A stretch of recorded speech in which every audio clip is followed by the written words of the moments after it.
안녕하세요. 저는 서울에 사는 30대 여성입니다. 엊그제 결혼한 것 같은데 지금 생각해보니 벌써 8년이 다 되어 가더라고요. 시간이라는 게 정말 빠른 것 같아요. 언제 이렇게 시간이 지났는지 모르겠네요. 저는 원래 결혼을 꼭 해야 한다, 이런 사람은 아니었습니다. 그냥 좋은 사람을 만나면 하고 그렇지 않으면 하지 않아도 된다, 그렇게 생각하고 사는 사람이었어요. 그런 제가 결혼을 했다는 건 좋은 사람을 만났다는 뜻이겠죠. 네, 저희 남편은 정말 좋은 사람입니다. 연애할 때부터 지금까지 그 생각은 전혀 변함이 없어요. 저는 사실 저희 부모님을 보고 자랐기 때문에 기준이 조금 높은 편이기는 하거든요. 저희 부모님 두 분이 사이가 너무 좋으셔서요. 그렇게 살 거 아니면 결혼은 안 하는 게 낫겠다고 생각한 적도 있을 만큼 말이죠. 주변에서도 소문이 나 있을 정도로 정말 좋은 부모님들이세요. 저희 부모님이 얼마나 좋으신 분들인지 몇 가지 예로 말해 볼게요. 우선 저희 부모님은 언제나 남을 위해 베푸는 삶을 사십니다. 물론 전 재산을 사회에 환원하고 그 정도는 아니지만 그래도 기부도 굉장히 많이 하시고 두 분이서 틈만 나면 봉사활동을 다니세요. 그래서 저도 어린 시절부터 그런 부모님을 따라 여기저기 많이 다녔고요. 그리고 그 다음으로는 저에게 그리고 제 동생에게 그 어느 것도 요구하지 않으십니다. 뭐 공부를 잘했으면 좋겠다든지 어떤 직업을 가졌으면 좋겠다든지 그런 것들 말이죠. 그냥 바른 사람으로 건강하게 사는 게 최고라고 생각하시는 분들이세요. 그래서 어린 시절부터 저와 동생을 봉사활동에 늘 데리고 다니셨고요. 저희 집이 조금 살거든요.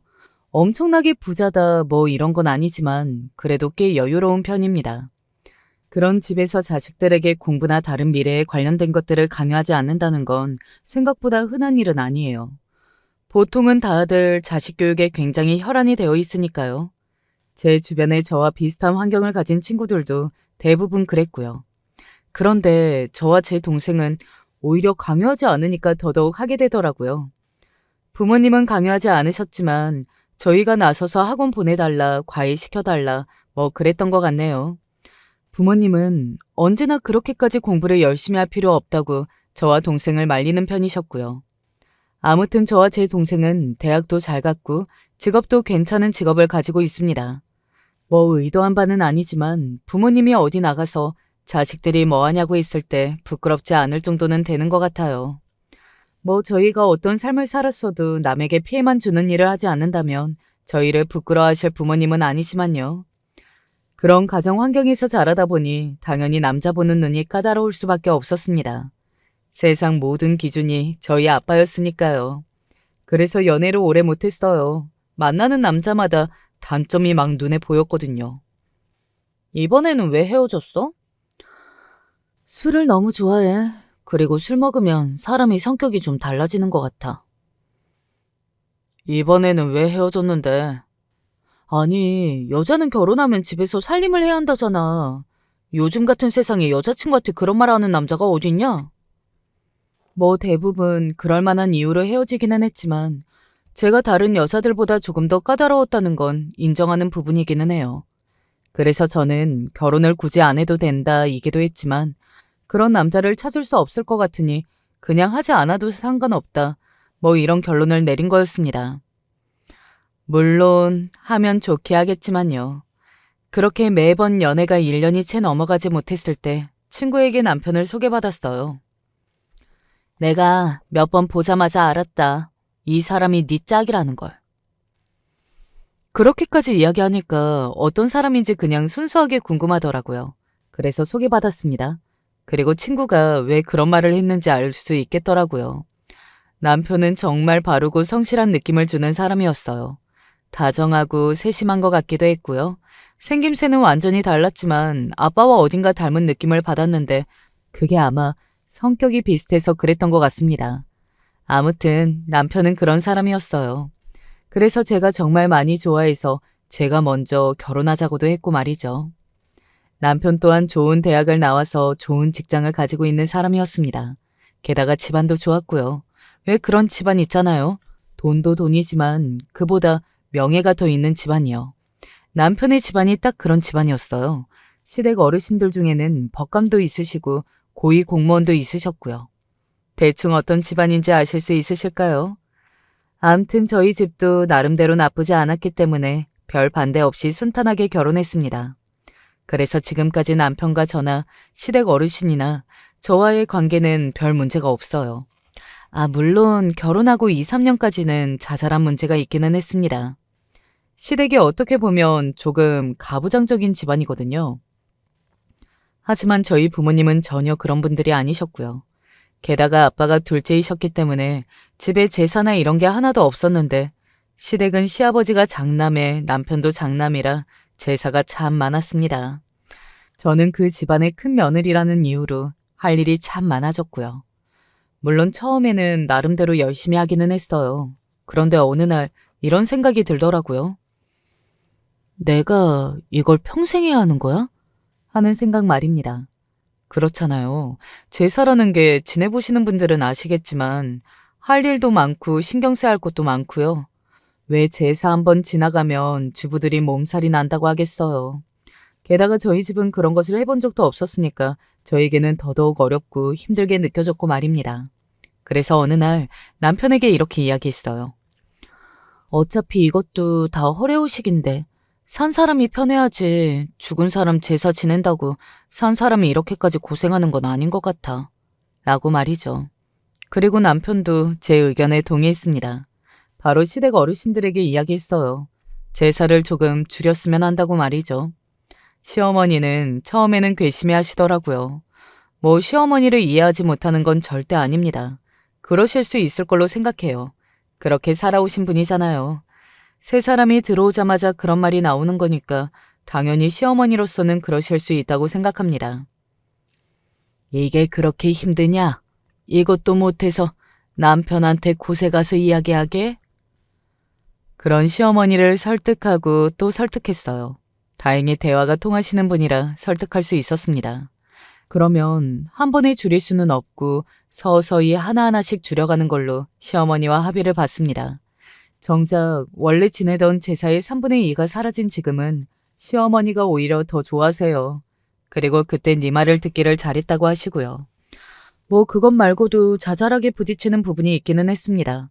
아무래도 시댁은 가부장적인 편의 집안이었고 저는 전혀 그렇지 않은 집에서 나고 자랐으니 어쩔 수 없는 일이었을 거라고 생각해요.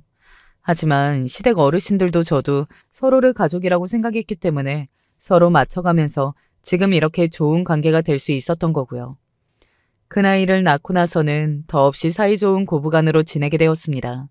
지금은 정말로 시어머니와 저 사이에는 아무런 문제가 없어요. 그러면 오늘 이 사연을 왜 보냈냐? 많은 분이 그 부분을 너무 궁금해하실 걸로 생각합니다. 오늘 제 사연의 주인공은 시댁 식구가 맞기는 해요. 하지만 어르신들이나 남편의 형제지간은 아닙니다. 그렇다면 바로 누구냐? 형님! 바로 남편의 남동생의 아내. 그러니까 저와는 동서지간 되는 그 인물이에요. 동서는 처음 인사 온 날부터 정말이지 남달랐습니다. 저는 둘째 며느리니까 제사 같은 건 안 지내도 되는 거죠? 첫인사를 하러 온 날 바로 그렇게 이야기를 해서 시어머니도 저도 굉장히 당황했던 게 기억이 아직도 생생하게 납니다. 시어머니가 말을 더듬으며 이렇게 대답하셨던 것까지도요. 그렇지만 너도 우리 집안 며느리가 되면 와서 돕기는 해야지. 요즘 같은 시대에 제사를 돕는 며느리가 어딨어요. 너무 구시대적이다. 그런 말을 첫 번째 인사로 온 날 하는 건 정말 놀랍기는 했던 것 같아요. 속으로 그런 생각을 하는 거야 아무런 문제가 되지는 않지만 그걸 그렇게 바로 어른들 앞에서 말하는 건 쉬운 일이 아니기는 하잖아요. 시어머니 같은 분은 그런 걸 굉장히 힘들어 하시는 분이셨거든요. 그래서 첫인사를 하고 간 뒤에 도련님을 불러서 이야기를 한 걸로 알고 있습니다. 이 결혼을 꼭 해야겠느냐고 말이죠. 뭐 결과적으로는 도련님이 그 결혼을 했으니까 동서가 된 거겠지만요. 동서는 집안은 나쁘지 않았어요. 뭐 돈이 조금 있다고는 들었던 것 같아요. 동서의 성격상 엄청나게 부자면 거들먹거리거나 자랑하고 다녔을 사람인데 그렇지 않은 걸로 봐서는 조금 여유로운 정도이지 않을까 하고 그렇게만 생각하고 있습니다.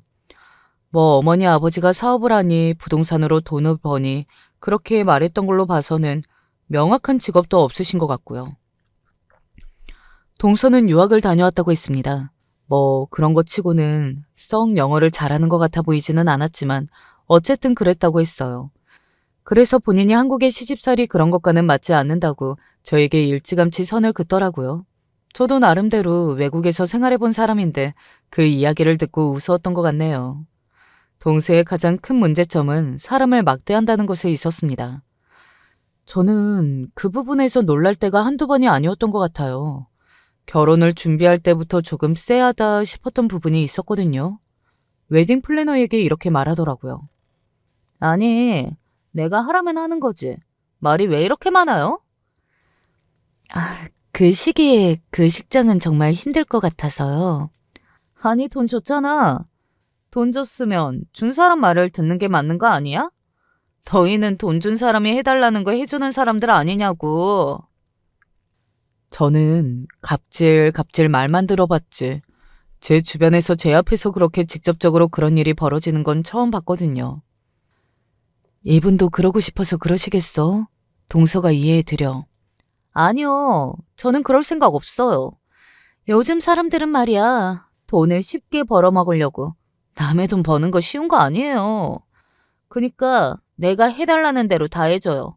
아니면 웨딩 플래너 바꿀 테니까. 동서는 결혼을 하기까지 웨딩 플래너만 셋을 갈아치웠어요. 정말 그걸 옆에서 보고 있는데 어안이 벙벙하다는 게 이런 걸 두고 하는 말이구나 싶더라고요. 그리고 함께 밥을 먹으러 가도 꼭 이런 문제가 생겼습니다. 여기 직원이 나보고 인사 안 했는데요? 아니, 내가 먼저 시켰는데 왜 저기를 먼저 가져다 주는 건데? 컴플레인은 매일같이 기본 중에 기본이었고 사람을 하대하는 것이 일상이었어요.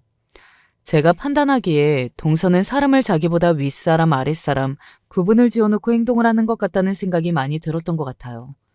언젠가 동서가 저에게 이런 질문을 하더라고요. 형님, 어머님 아버님 재산이 어느 정도 되시는지 혹시 아세요? 라고 말이죠. 제가 웃으며 대답했어요. 잘은 모르지만 그래도 꽤 되시기는 할걸? 형님이 보기에도 그래 보이죠? 그래도 물려줄 건 꽤 있으시겠지. 자기 혼자서 그렇게 중얼거리더니 어느 순간부터는 시어머니에게 굉장히 애교를 떨고 잘하는 척 하더라고요. 물론 저나 시어머니는 알고 있었습니다. 그게 본심이 아니라는 것을 말이죠. 동서는 어떻게 보면 똑똑한 건 아닌 것 같다는 생각이 들기는 해요. 사람이 티가 나면 안 되는데 늘 티가 났거든요. 사람을 무시하면 무시하는 티? 내가 저 사람에게 속으로 원하는 바가 있어서 잘해주는 것 같으면 그런 티가 바로 나는 뭐 그런 사람이에요. 그래서 저는 초반에는 동서가 이해가 안 가고 좋은 사람은 아닌 것 같다고 생각을 했어도 막 미워하지는 않았던 것 같아요. 사람이 속이 빤히 보였으니까요. 왜 그런 사람들은 엄청나게 미워지지는 않는 법이잖아요. 그런데 한 번은 동서와 크게 다툰 일이 있었습니다. 그날은 함께 마트에 장을 보러 간 날이었어요. 시시코네의 직원 한 분이 뒷정리를 하시다가 저와 동서가 지나가는 것을 미처 보지 못하시고 동서의 발을 밟으셨거든요. 동서가 순간적으로 비명을 질렀습니다. 뭐 발이 아파서 그랬던 건 아니었던 걸로 생각해요. 놀라기도 했을 거고 동서가 당시에 신었던 신발이 굉장히 비싼 신발이었거든요. 저에게도 몇 번이나 말했을 정도로 말입니다. 아줌마 미쳤어요? 동서가 다짜고짜 그렇게 소리를 꽥 하고 질러서 저도 심장이 쿵 했던 것 같아요. 놀라서 말이죠. 제가 그럴 정도였는데 그 소리를 듣는 그 직원분은 어떠셨겠어요? 아이고, 죄송합니다. 일을 어째? 지금 이게 얼마짜린 줄 아세요? 내 신발 어떡해! 마트 직원이 어쩔 줄은 모르고 발만 동동 구르고 있는 그 모습이 너무 안쓰러워서 제가 손짓으로 가보라고 했습니다. 그리고 그분이 자리를 뜨려던 그때였어요. 동서가 그 모습을 보고 그 마트 직원을 잡아 세웠습니다. 지금 내 신발 이렇게 만들어 놓고 튀겠다는 거예요? 아니, 그게 아니라 보다 못한 제가 나섰어요. 내가 가시라고 했어. 제 그 말에 동서는 눈을 동그랗게 뜨고 저를 바라보더라고요. 그 눈빛에서 읽을 수 있었습니다. 네가 뭔데 끼어드냐 하는 것을 말이죠. 일부러 그러신 것도 아니고 그 신발은 내가 다시 사줄 테니까 그냥 그만해. 그 문제가 아니잖아요. 제가 돈이 없어서 이래요? 이 사람이 잘못했으니까 이러는 거지. 이런 문제는 그냥 넘어가면 안 된다고요. 아니, 소리를 질렀고 직원의 사과까지 받아낸 상태였잖아요. 거기서 뭘 더 어떻게 해야 한다는 건지 저는 도저히 모르겠더라고요.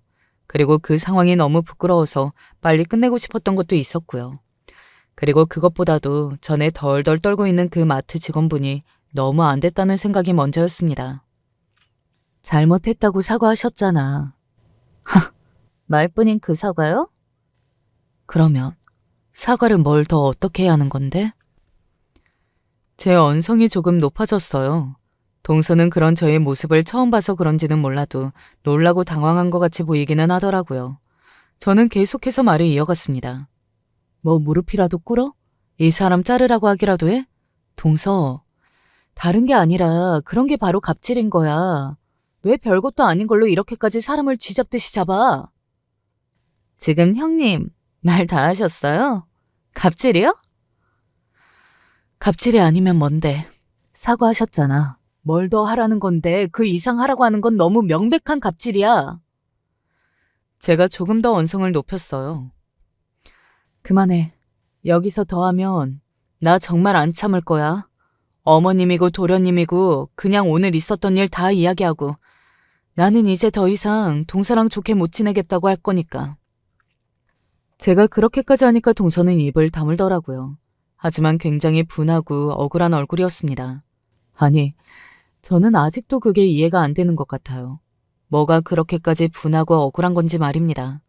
동서가 그날 저에게 더 이상 다른 말을 하지 않고 참은 이유는 이거였을 겁니다. 우리 집이 잘 산다는 것, 그리고 제가 저희 시댁에서 자신보다 훨씬 더 위치가 높다는 것 말입니다. 동서가 정하는 대로 갑과 을을 정하는 거라면 어떻게 봤을 때 제가 동서의 갑일 수 있는 위치기는 했죠. 제가 동서보다 잘 살았고 그리고 식구들이 동서 말보다는 제 말을 더 들어줬을 테니까요. 저는 그날의 일이 그렇게 마무리된 줄 알았거든요. 그런데 아니었어요. 그 뒤로 얼마간의 시간이 흐르고 나서 알게 된 사실인데 동서는 기어코 그때 그 마트 직원에게 돈을 받아냈다고 했습니다. 그것도 그 신발값의 전부를 말이죠. 마트에서 일하는 분들 월급은 잘은 몰라도 대충 찾아보니 동서의 그 신발의 딱 절반이더라고요. 그러니까 그 직원분은 2달치 월급을 동서에게 준 겁니다. 아마 그분도 더 이상 더러운 꼴 보지 말자 하는 마음으로 줬을 거예요. 그 이야기를 듣고 나니 동서가 밉더라고요. 속이 빤히 보이는 사람이라 못 미워하겠다. 뭐 그런 생각도 그때 달라졌던 것 같아요. 속이 빤히 보이고 악하고 나쁜 사람. 그게 동서였습니다. 그리고 저는 그날 이후로는 동서를 멀리했던 것 같아요. 시어머니도 남편도 그런 저희의 두 사람 사이를 눈치를 채기는 했지만 별다른 말은 하지 않으셨던 것 같아요. 아마도 동서의 성격을 알고 있어서 그랬던 것 같네요. 동서가 그 문제로 다툰 적이 있기는 합니다. 형님, 저한테 유감 있으시면 말을 하세요.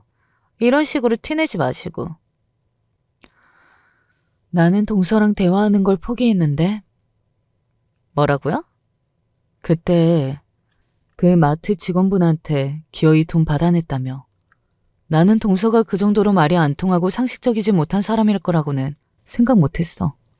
좀 솔직하기는 해도 악의는 없는 사람이라 미워할 수 없겠다고 생각했는데 내가 사람을 잘못 본 거였더라고.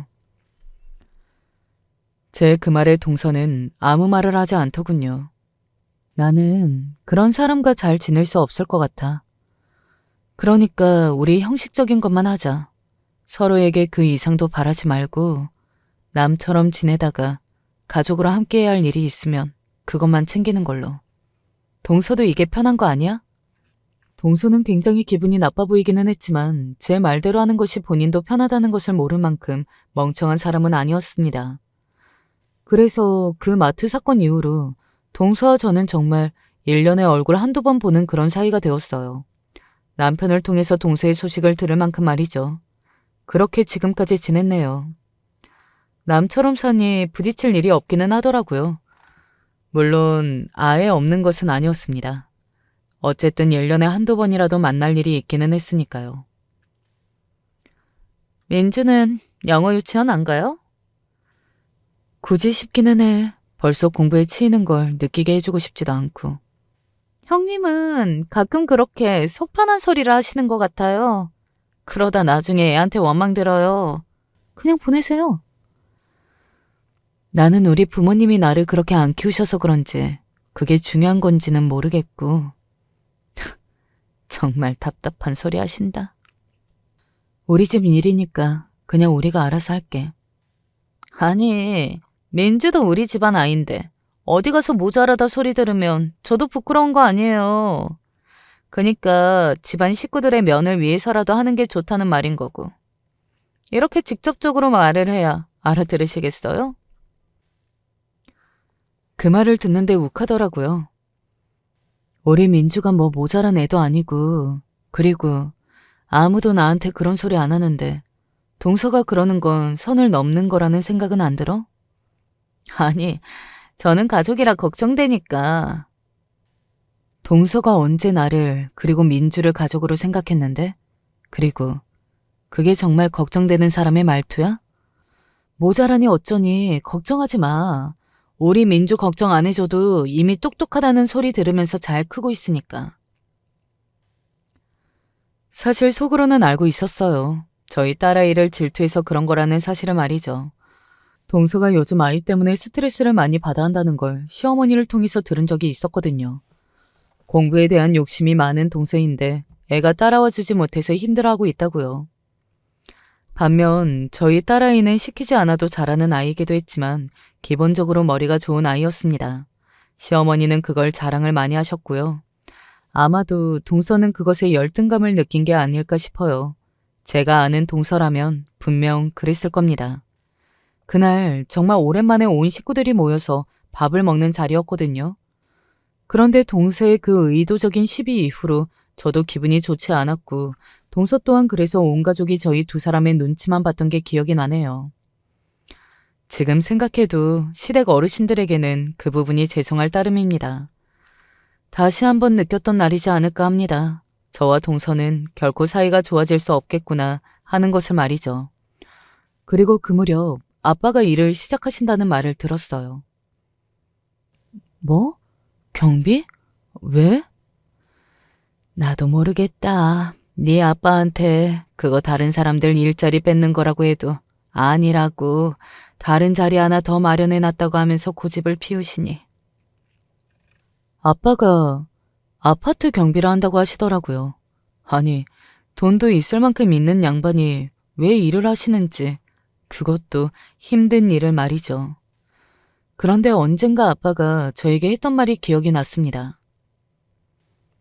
하루 종일 집에만 있으니까 좀이 쑤시고 힘들다. 엄마랑 어디 여행이라도 다녀오세요. 그것도 하루 이틀 일이지. 그러면서 어딘가 우울해 보이는 표정을 지으셔서 제가 순간적으로 심장이 철렁했던 적이 있었거든요. 그때 그래서 노인 우울증에 대한 방송도 찾아보고 있었고요. 문득 그때가 생각이 나서 엄마한테 이렇게 말했습니다. 힘들면 그만두시겠지. 소일거리로 하시는 거니까 그냥 하시게 둬. 사람들이 알까 봐서 그렇지 괜히 이런저런 말이 돌까 봐. 집 근처에서 하셔? 그건 아니고 조금 떨어진 곳이기는 한데. 그러면 괜찮지 않을까? 그냥 하시고 싶으시다는데 하시게 둬. 하고 싶은 거 다 하고 살아야 오래 산대. 제가 웃으며 엄마를 그렇게 설득했고 엄마는 마지못해 허락하셨습니다. 그리고 아빠는 그 일에 굉장히 크게 만족을 하셨고요. 사람들이 생각보다 다들 친절해. 요즘 갑질이다 뭐다 해서 걱정했는데 경비라고 챙겨주는 주민들도 아이들도 많고 그 사람들 인사받으면서 일하다 보면 시간 가는 줄 모르겠더라. 무엇보다 매일 내가 어디 갈 수 있다는 게 너무 좋아. 그렇게 말하는 아빠의 얼굴이 정말로 행복해 보이셔서 그 일을 오래 하셨으면 하는 생각을 했던 것 같아요. 그리고 자기 손으로 돈을 다시 벌어서 쓴다는 것에 대해서도 뿌듯함을 느끼시는 것 같아 보였고 말이죠. 그런데 그런 아빠에게 고민이 생긴 것 같았습니다.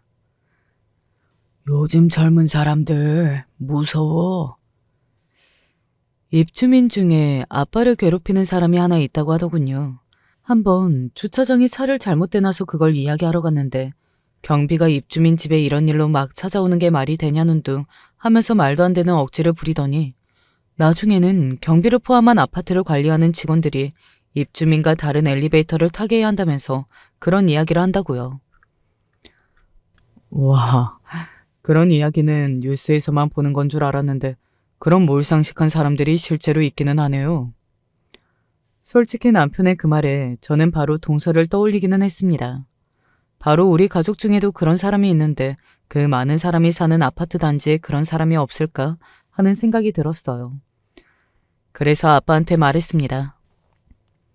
그런 사람 때문에 마음고생하지 마시고 그만두세요.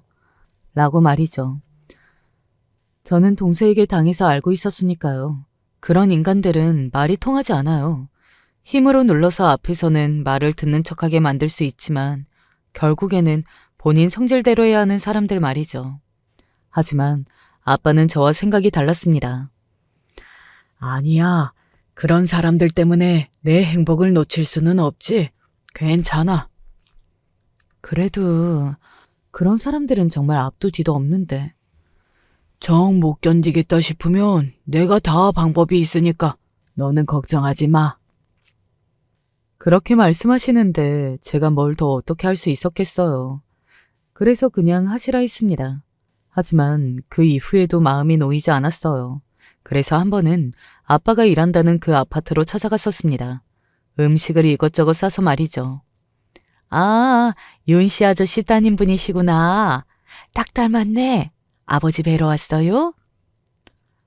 아유, 근데 오늘 윤씨 아저씨 좀 바쁘실 텐데. 저를 한 번에 알아본 입주민들이 제 눈치를 보면서 그렇게 이야기하더라고요. 단번에 알 수 있었습니다. 아빠에게 뭔가 곤란한 일이 생겼다는 것을 말이죠.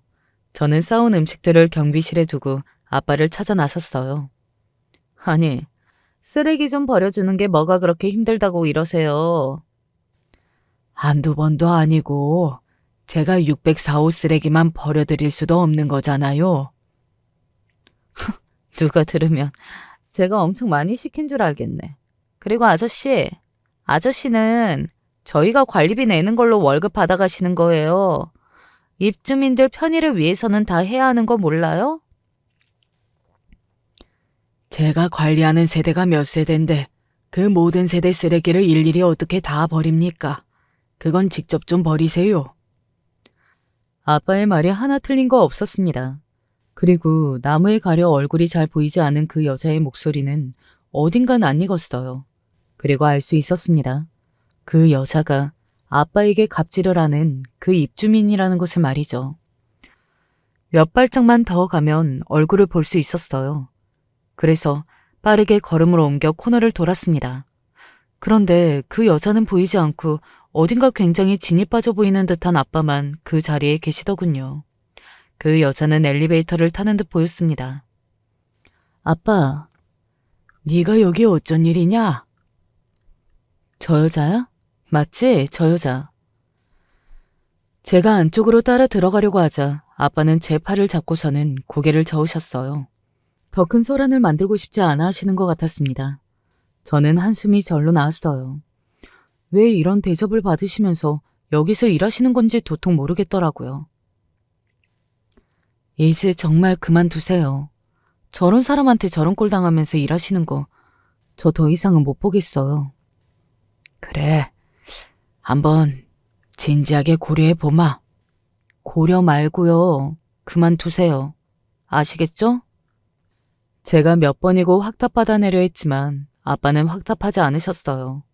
솔직히 저는 정말로 이해가 되지 않았습니다.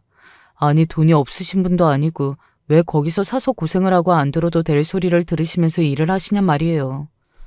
어느 순간에는 아빠가 이해가 안 되고 괜히 억지를 부리는 것 같고 그런 기분까지 들더군요. 분명 아빠가 잘못한 게 하나도 없는데 말이죠. 다시 생각해보니 죄송한 마음이 드네요. 저는 그날 이후로 아빠에게 자주 찾아갔습니다. 그냥 가만히 있을 수가 없겠더라고요.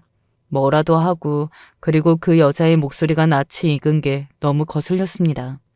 생각이 날 듯 나지 않는 그 목소리의 주인의 얼굴도 보고 싶었어요.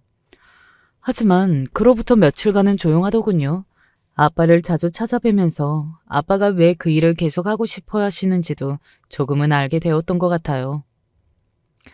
아이고, 어르신, 오늘도 고생이 많으십니다. 이거 드시고 힘내십시오. 할아버지, 안녕하세요. 오늘도 좋은 하루 보내세요. 전에 저희 애 봐주신 거 감사해서 제가 과일 좀 들고 왔어요. 생각보다 좋은 사람들, 따뜻한 사람이 많았습니다. 그런 사람들에게 인사를 받으며 일을 하는 아빠의 모습은 제가 생각했던 것보다 더 행복해 보이셨어요. 왜 그 일을 계속하고 싶어 하시는지 너무 잘 알겠더라고요. 하지만 그런데도 두고 볼 수는 없었습니다. 그만큼 그만두셔야 하는 이유도 명확하다고 생각했거든요. 그러던 어느 날 드디어 그 여자를 만날 수 있게 되었습니다. 아이고야, 그 진상 여자.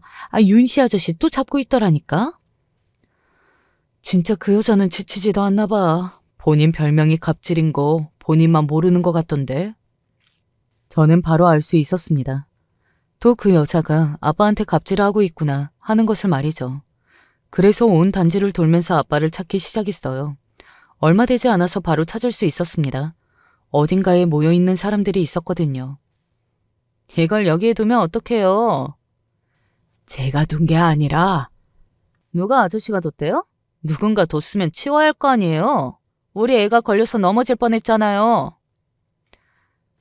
조금 전에 순찰할 때만 해도 없었는데 언제 이걸... 에휴, 죄송합니다. 그렇게 사과하며 고개를 꾸벅 숙이는 아빠의 모습을 보는데 마음이 아파졌습니다. 우리 아빠가 왜 저기서 저런 꼴을 당하고 있어야 하는 건지 하는 마음이 들어서요. 그리고 그 여자의 지랄은 멈추지 않았어요. 아니, 저 이거 그냥 이대로 못 넘어가요. 정식으로 문제 제기할 거고 그 전에 CCTV부터 다 확인해야겠어요. 정말로 얼마 전에 순찰하신 게 맞는지. 정말로 돌았어요. 내가 아저씨 같은 사람 말을 어떻게 믿어요. 좀 나와봐요. 그렇게 이야기하면서 뒷모습만 보이는 여자가 아빠를 옆으로 확 미는 겁니다. 순간적으로 제 눈이 돌았던 것 같아요. 제 지금 이야기를 듣고 계시는 분들도 제가 눈이 돈 건 다 이해를 해주실 걸로 생각합니다. 그런 상황에서 부모님이 그런 일을 당하고 있다는 것을 본 자식이 어떻게 눈이 돌지 않을 수 있겠어요. 아니 근데 저 여자가 어르신한테 못하는 말이 없어. 저기요, 나 좀 봐요. 그렇게 말하면서 사람들 사이를 헤치고 지나갔습니다. 그리고 그 여자의 앞에 서서 그 여자의 얼굴을 봤어요. 저는 그 자리에서 굳을 수밖에 없었습니다. 너무나 잘 아는 얼굴이 그곳에 서 있었거든요. 형님? 왜 그렇게 목소리가 낯이 익었던 건지, 그리고 왜 그렇게 얼굴을 확인하고 싶은 마음이 들었던 건지 단번에 다 납득이 되더군요. 그 얼굴을 확인한 순간 말이죠. 순간 멍한 얼굴로 동서를 향해 말했습니다. 동서, 여기 살아? 하고 말이죠. 사실 동서가 이사했다는 말은 1, 2년 전에 들었던 것 같기는 한데 그게 어디였는지는 정확히 기억나지 않더라고요. 그 아파트는 동서가 살만한 아파트이기는 했습니다. 무엇보다 학군지어서 아이 학업에 관심이 많은 사람이 많이 사는 아파트이기도 했고요. 동서? 동서라니? 아빠도 놀라서는 저와 동서 두 사람을 번갈아 보더라고요. 동서는 그제야 저와 자신이 지금까지 시비를 걸고 화를 냈던 경비원의 사이가 아는 사이 같아 보였는지 인상을 쓰고서는 이렇게 물었습니다. 두 분 아는 사이세요? 라고 말이죠. 아마 동서는 꿈에도 몰랐을 거예요. 자신이 지금까지 소리를 질러대면서 갑질을 해대던 사람이 바로 저희 아버지라는 사실을 말이죠. 아빠는 그 이야기를 선뜻하기가 그런 건지 놀란 와중에도 바로 대답을 하지 못하시더라고요. 그래서 제가 대답했습니다. 뭐 부끄러운 일도 아니고 감출 일도 아니잖아요. 우리 아버지셔. 그 말에 동서의 얼굴이 경악으로 물들었어요. 왜 아니겠어요? 어디 꿈이나 생각해 봤겠냐고요. 게다가 우리 집이 잘 산다는 것을 동서는 잘 알고 있었으니 더더욱 그런 상황은 꿈에도 나오지 않았을 겁니다. 아니나 다를까 동서가 놀란 얼굴로 말을 더듬더군요. 형님 아버지라뇨? 아니 그게 어떻게? 형님 부자잖아요. 그런 원초적인 부자라는 말을 오랜만에 들어서 그런가 그 와중에도 그 단어 자체가 웃기다는 생각을 했던 것 같네요. 지금 그게 중요한 게 아니라 동서, 지금 뭐 하는 거야? 아직도 이렇게 사람들한테 갑질하고 다녀? 아직도 이렇게 철이 안 들었어? 제 그 말에 동서가 욱한 게 보였습니다. 그리고 뭐 평소에 저에게 쌓인 것도 많기는 했을 거예요. 시댁에서도 제 말을 더 잘 들어주고 본인이 무슨 말만 해도 저와는 다른 태도로 식구들이 대하기도 했고 최근에는 아이 문제로 비교까지 되었으니까요. 아마 동서는 이게 기회다, 잘됐다 라고 속으로 생각했을지도 모를 일입니다. 형님 집안 망했어요? 아버님이 이렇게 경비 일을 하셔야 할 만큼? 뭐? 지금 그 소리가 여기서 왜 나와? 중요한 문제니까 그렇죠. 그러면 형님은 집안이 그렇게 홀라당 망해놓고 내 앞에서 그렇게 잘난 척을 하고 유세를 떨었던 거예요? 어이가 없더라고요. 그 상황에서 그런 걸 따지고 또 그런 걸로 급을 나누고 그러려고 하는 동서의 모습이 말입니다. 정말 상종도 못할 사람이 맞다는 생각이 들었어요. 하지만 동서는 거기서 멈추지 않았습니다. 아니, 정말 웃기네. 시댁 어르신들은 아세요? 형님 대하는 태도가 여전한 걸 봐서는 모르시는 것 같던데. 그러면 속이고 계신 거예요? 아주버님은요? 아주버님은 아세요? 마치 자신이 제 대단한 비밀이라도 알았다는 듯이 그리고 자신이 제 약점이라도 잡았다는 듯이 구는 동서의 모습을 보면서 그 갑질을 나한테도 하려고 하는구나 하는 생각이 들어 치가 떨렸습니다. 뭐 저런 인간이 있나 싶어서요. 그게 동서한테 그렇게 중요해? 왜? 나한테도 갑질이 하고 싶어? 중요한 문제죠. 가족들을 속이고 있는 걸 수도 있는데. 그리고 갑질이 아니라 이런 건 계급이라고 하는 거예요. 뭐 계급 사이에 없다고 하지만 다들 알잖아요. 결국에는 돈이 곧 계급이라는 걸. 계급이 다른데 같은 대접을 받으면 계급이 높은 사람들이 억울한 거 아니겠어요? 그니까 그건 열을 낼 게 아니라 당연한 거라고요. 갑질을 하는 사람들이 저런 생각을 가지고 사람들을 함부로 대하는 거구나 했던 것 같아요. 그러니까 애초에 같은 인간이라고 생각하지를 않은 거였습니다. 뭐 그러고 보면 같은 인간이라고 생각했으면 애초에 그런 말과 행동들을 할 수 없기는 했겠네요.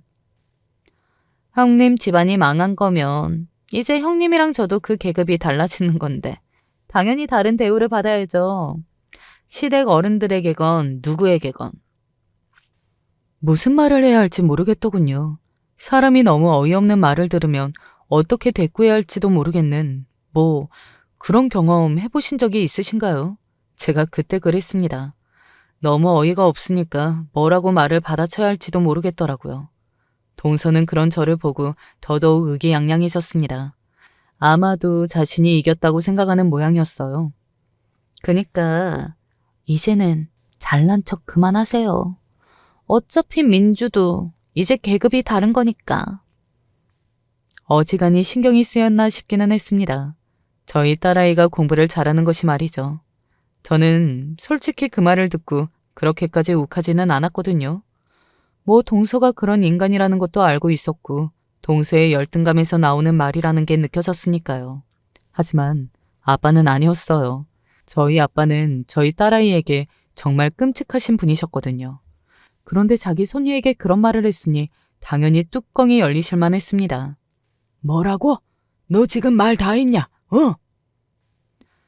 갑자기 엄청나게 큰 소리로 그렇게 소리를 지르는 아빠의 모습에 그곳에 있던 모든 사람들이 다 놀라서 아빠를 바라봤어요. 동서도 순간적으로 놀라기는 했던 건지 굳은 얼굴로 아빠를 바라보고 있더군요. 그냥 넘어가려고 했더니 도저히 그냥은 못 넘어가겠구먼. 아빠는 그렇게 이야기하고 휴대폰을 꺼냈습니다. 그리고 어디론가 전화를 걸었어요. 저도 몰랐어요. 아빠가 어디에 전화를 걸고 계시는 건지 말이죠. 잠시 내가 있는 쪽으로 좀 와줘야겠소. 그 내가 일하는 경비실 바로 옆동이요. 그렇게 말하고서는 아빠는 전화를 끊었습니다. 그리고서는 동서를 바라보고 이렇게 말했어요. 저는 그렇게 단호한 아빠의 모습은 처음 봤습니다. 그리고 이게 무슨 일인가 싶어 어리둥절하게 있는데 누군가가 헐레벌떡 뛰어왔습니다. 저는 처음 보는 사람이었어요. 그런데 동서는 아는 사람인 것 같더라고요. 대표님이 여긴 왜? 동서가 대표님이라고 부르는 사람은 다른 아파트 입주민들도 아는 사람처럼 보였습니다. 수근거리는 소리를 들으니 입주민 대표인 것 같더라고요.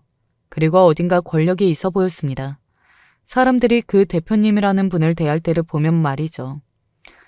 나중에 안 사실인데 거기 입주민 대표님은 재력도 재력이지만 근방에 있는 학교에 연이 많은 분이더라고요. 앞서 이야기했다시피 그 아파트 자체가 학군지에 있어서 입주민 대부분이 아이들 교육에 관심이 많거나 그걸 위해서 이사를 온 사람들이었기 때문에 그 입주민 대표라는 분에게 더 그럴 수밖에 없었던 것 같더라고요.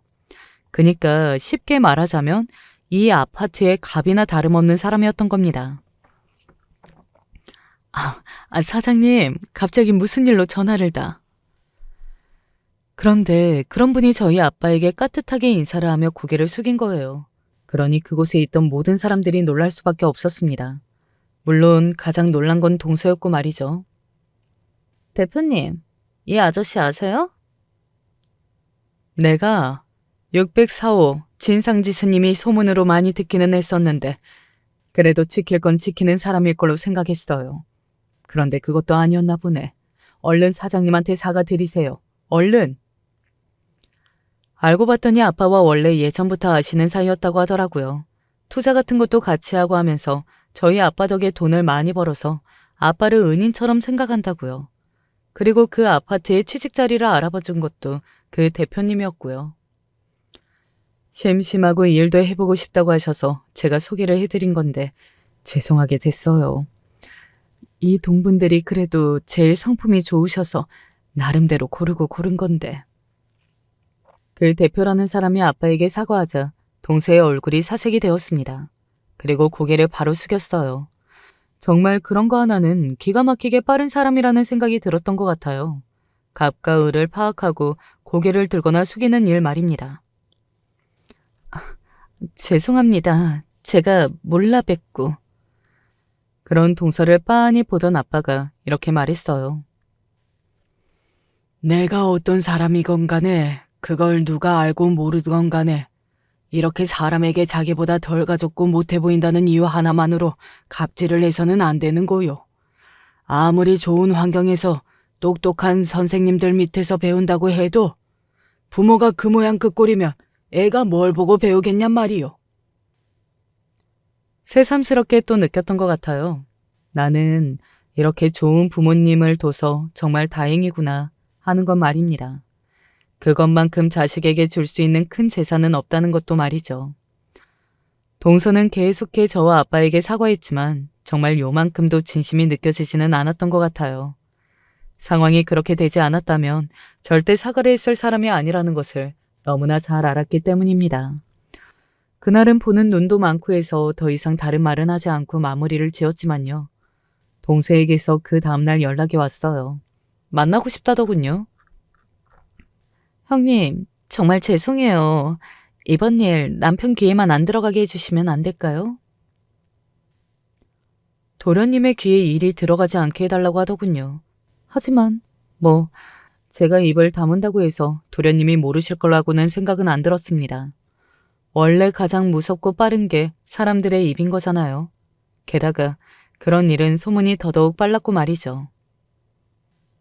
내가 남의 집 풍비박산 낼 것도 아니고 그냥 모른 척하기는 할 건데 다시는 절대로 우리 아빠뿐만 아니라 다른 사람들에게 갑질하고 살지 마. 동서를 위해서 하는 말이 아니라 동서한테 갑질당할 사람들이 불쌍해서 하는 말이야.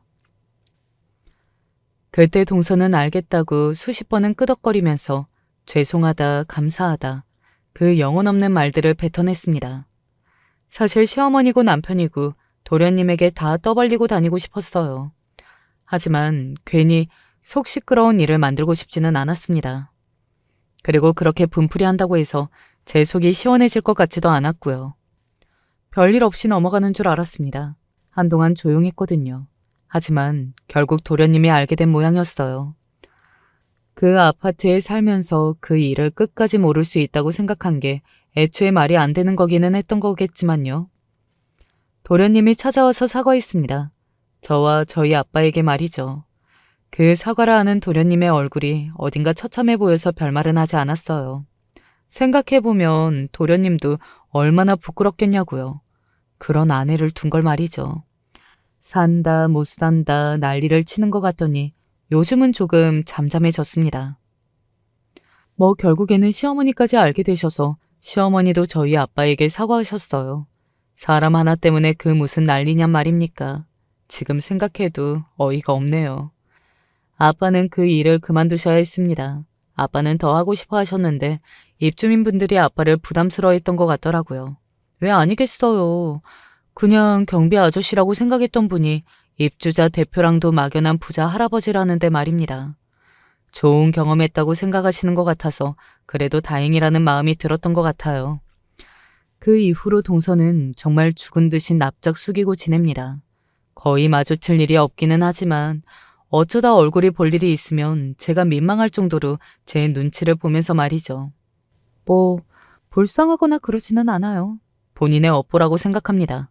아마도 동서는 어디에선가 또 누군가에게 갑질을 하고 있을 거예요. 그런 사람들은 절대 쉽게 바뀌지 않잖아요. 여기서 받은 스트레스를 다른 누군가에게 풀고 있을 것을 생각하면 괜히 제가 미안한 마음이 들기도 합니다. 뭐 제 탓이 아니기는 하지만 말이죠. 제 이야기는 여기까지입니다. 저희 동서 이야기 여러분은 어떻게 들으셨을지 모르겠네요. 생각보다 이런 식으로 갑질하는 사람들이 많아서 아마 흔하게 볼 수 있는 사람의 이야기라고 생각하셨을지도 모르겠어요. 하지만 그런 사람들이 잘못된 행동을 하는 거라는 것만 알아주셨으면 좋겠습니다. 갑질을 당해도 되는 사람은 세상 그 어디에도 없으니까요. 저는 이제 그만 사연을 줄이겠습니다. 마지막까지 제 이야기 들어주시고 공감해주신 분들에게 감사 인사를 전합니다. 언제 어디서나 건강하시고 늘 행복한 일만 가득하시기를 바라겠습니다. 제가 이런 고민으로 여기에 글을 남겨보게 될 줄 몰랐어요. 그래도 익명이니 알아보는 사람도 많지 않을 것 같고, 그냥 온전히 저를 딸 같은 마음으로 들어주셨으면 좋겠습니다. 큰 갈림길에 서서 일어나려는 저의 이야기를 들어주시는 것만으로도 크게 위로가 될 것 같아요. 저는 어릴 때 부모님이 이혼을 하시고 여기저기 맡겨지면서 자라게 되었어요. 그래도 친척집에서 살면서 나름 학교도 졸업하고 직장을 다니면서 빠르게 독립을 하게 되었습니다. 얼른 제 생활을 가지고 싶었고 그러면서도 늘 자라오는 내내 번듯하게 부모님이 다 계신 친구들이 부러웠어요. 내색하긴 싫어서 늘 참아왔지만 그래도 가정을 향한 열망은 있었는데요. 함께 직장을 다니던 동료가 어느 날 저에게 괜찮은 인연을 소개시켜 준다고 하기에 만나봤어요. 몇 번 만나다 보니 남자가 참 자상하고 잘해주는 것이 저도 점점 마음에 끌리더군요.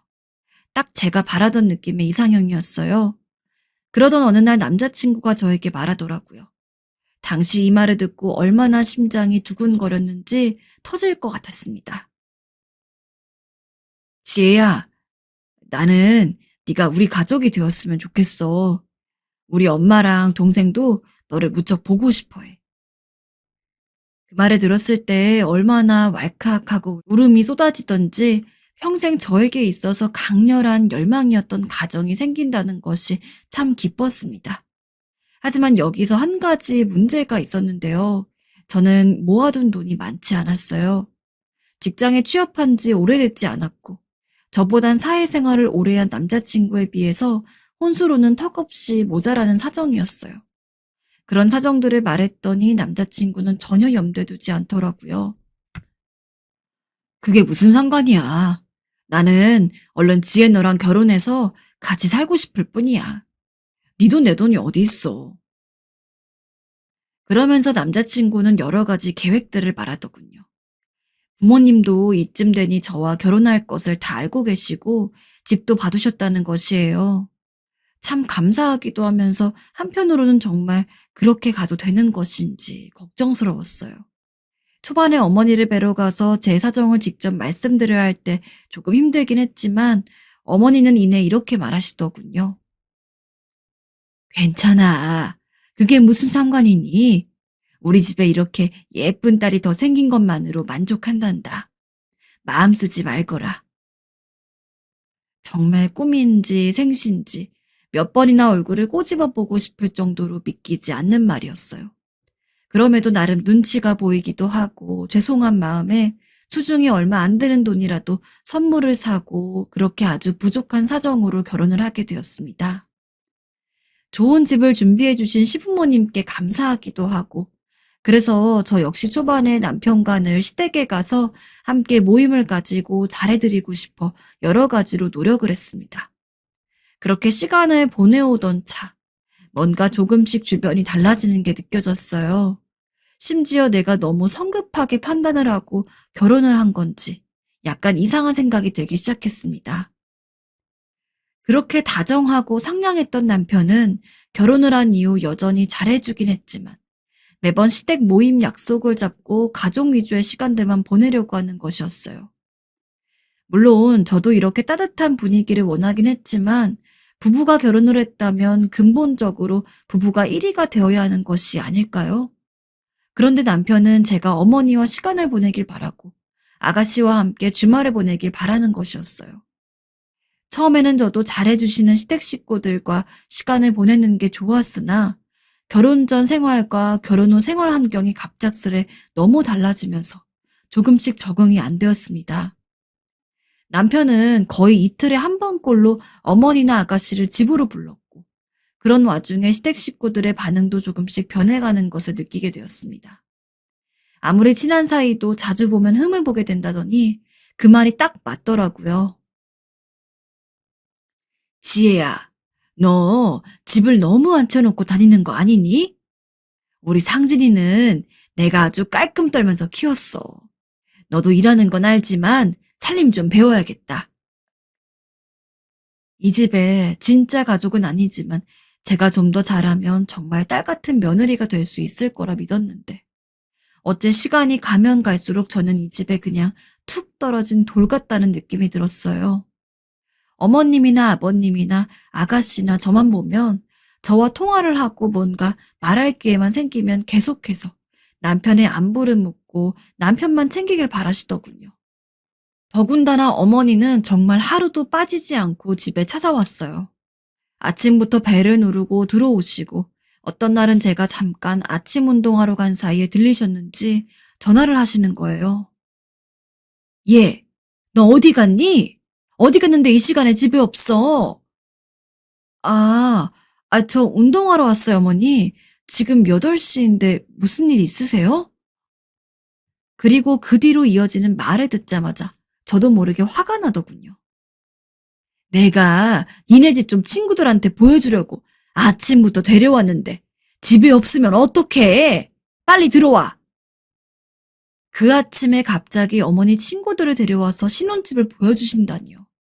청소도 아무것도 하지 않고 나와 있고 제 일정도 있는데 전혀 안중이 없으신 것 같았어요. 전화를 끊고 너무 황당해서 대체 내가 알던 어머니가 맞는 건지 구분이 안 되더군요. 그날 그렇게 어찌저찌 손님 맞이를 하고 저를 머리끝부터 발끝까지 제듯 쳐다보고 따져대시던 어머니의 친구들을 생각하면 솔직히 지금도 좀 전의 일처럼 화가 납니다. 이날 정말 너무 불편하고 황당해서 혹시 다음에도 이런 식으로 들이닥치실까 싶어 남편에게 말했어요. 그랬는데 남편의 반응이 심상치 않은 것이었습니다. 그게 뭐가 문제야? 엄마가 우리 집 사줬고 좀 보여주고 싶어서 친구분들 데려오셨는데 지혜야, 엄마가 어떤 마음으로 결혼 허락했는지 알면서 왜 서운하게 이래?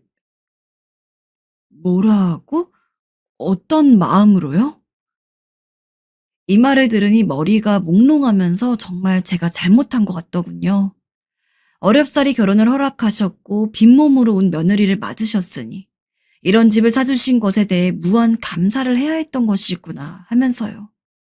솔직히 이날 잘 이해가 안 갔지만 그냥 그런 대로 받아들이게 되었어요.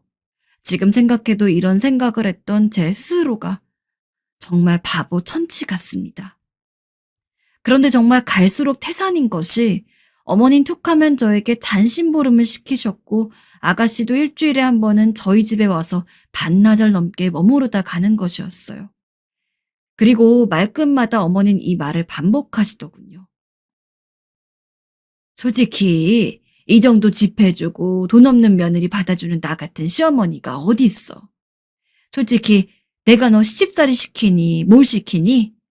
넌 나 같은 시어머니 둔 거 참 복 받은 줄 알아라. 아, 네. 점점 헷갈리게 되었고 이런 상황에 불만을 갖는 제가 나쁜 거구나 싶었습니다. 하지만 그러면서도 속 어디선가는 자꾸 우라가 올라오는데 정말 정상인 건지 뭔지 구분이 안 가더군요. 가끔 이런 부분에 대해서 남편에게 조금은 내 상황을 이해해달라고 호소해도 남편의 돌아오는 말은 늘 같았어요. 너는 진짜 고마운 줄 모르는구나. 지혜야, 나 너무 실망이다.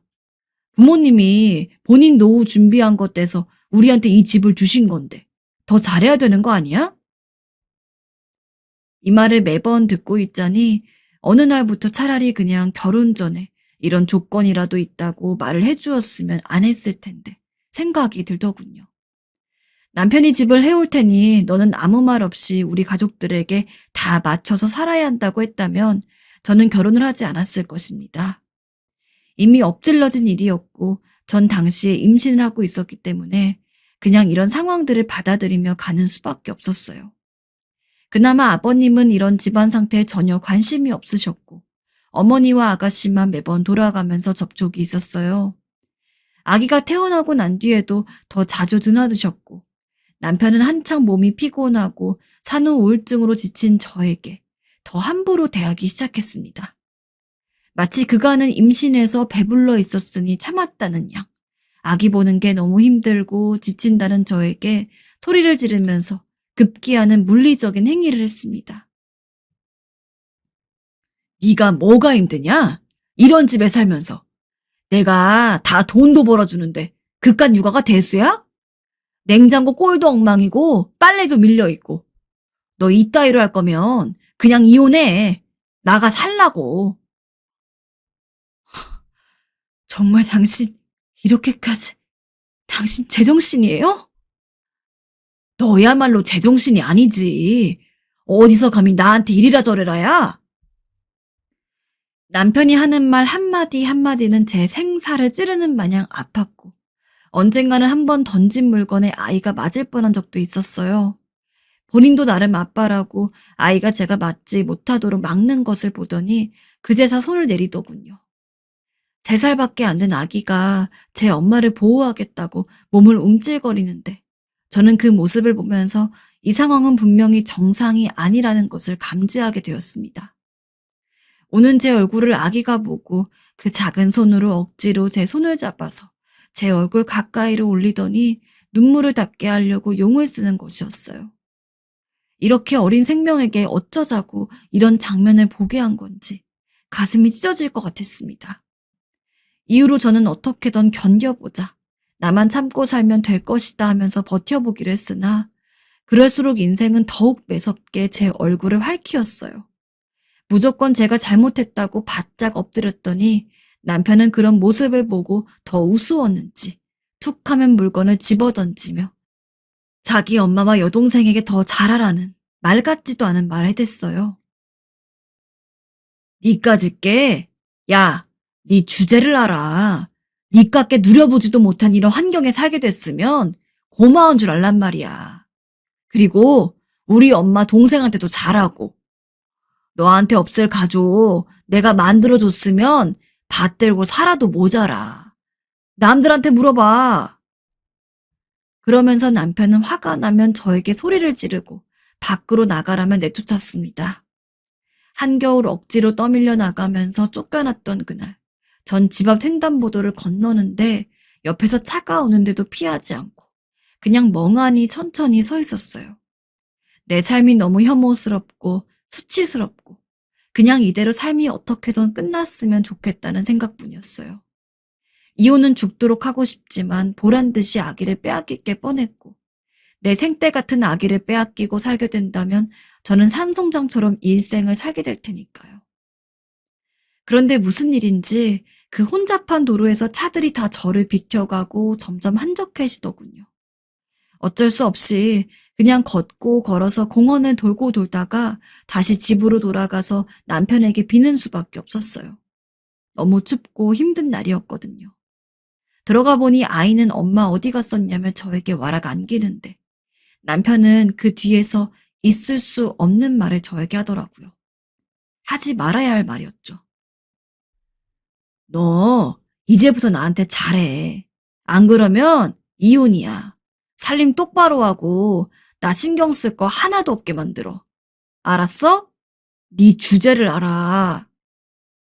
이때 정말 머리가 핑 돌면서 저도 무슨 정신으로 말했는지 모르겠지만 어쨌든 뭔가에 이끌려 말하게 되었어요.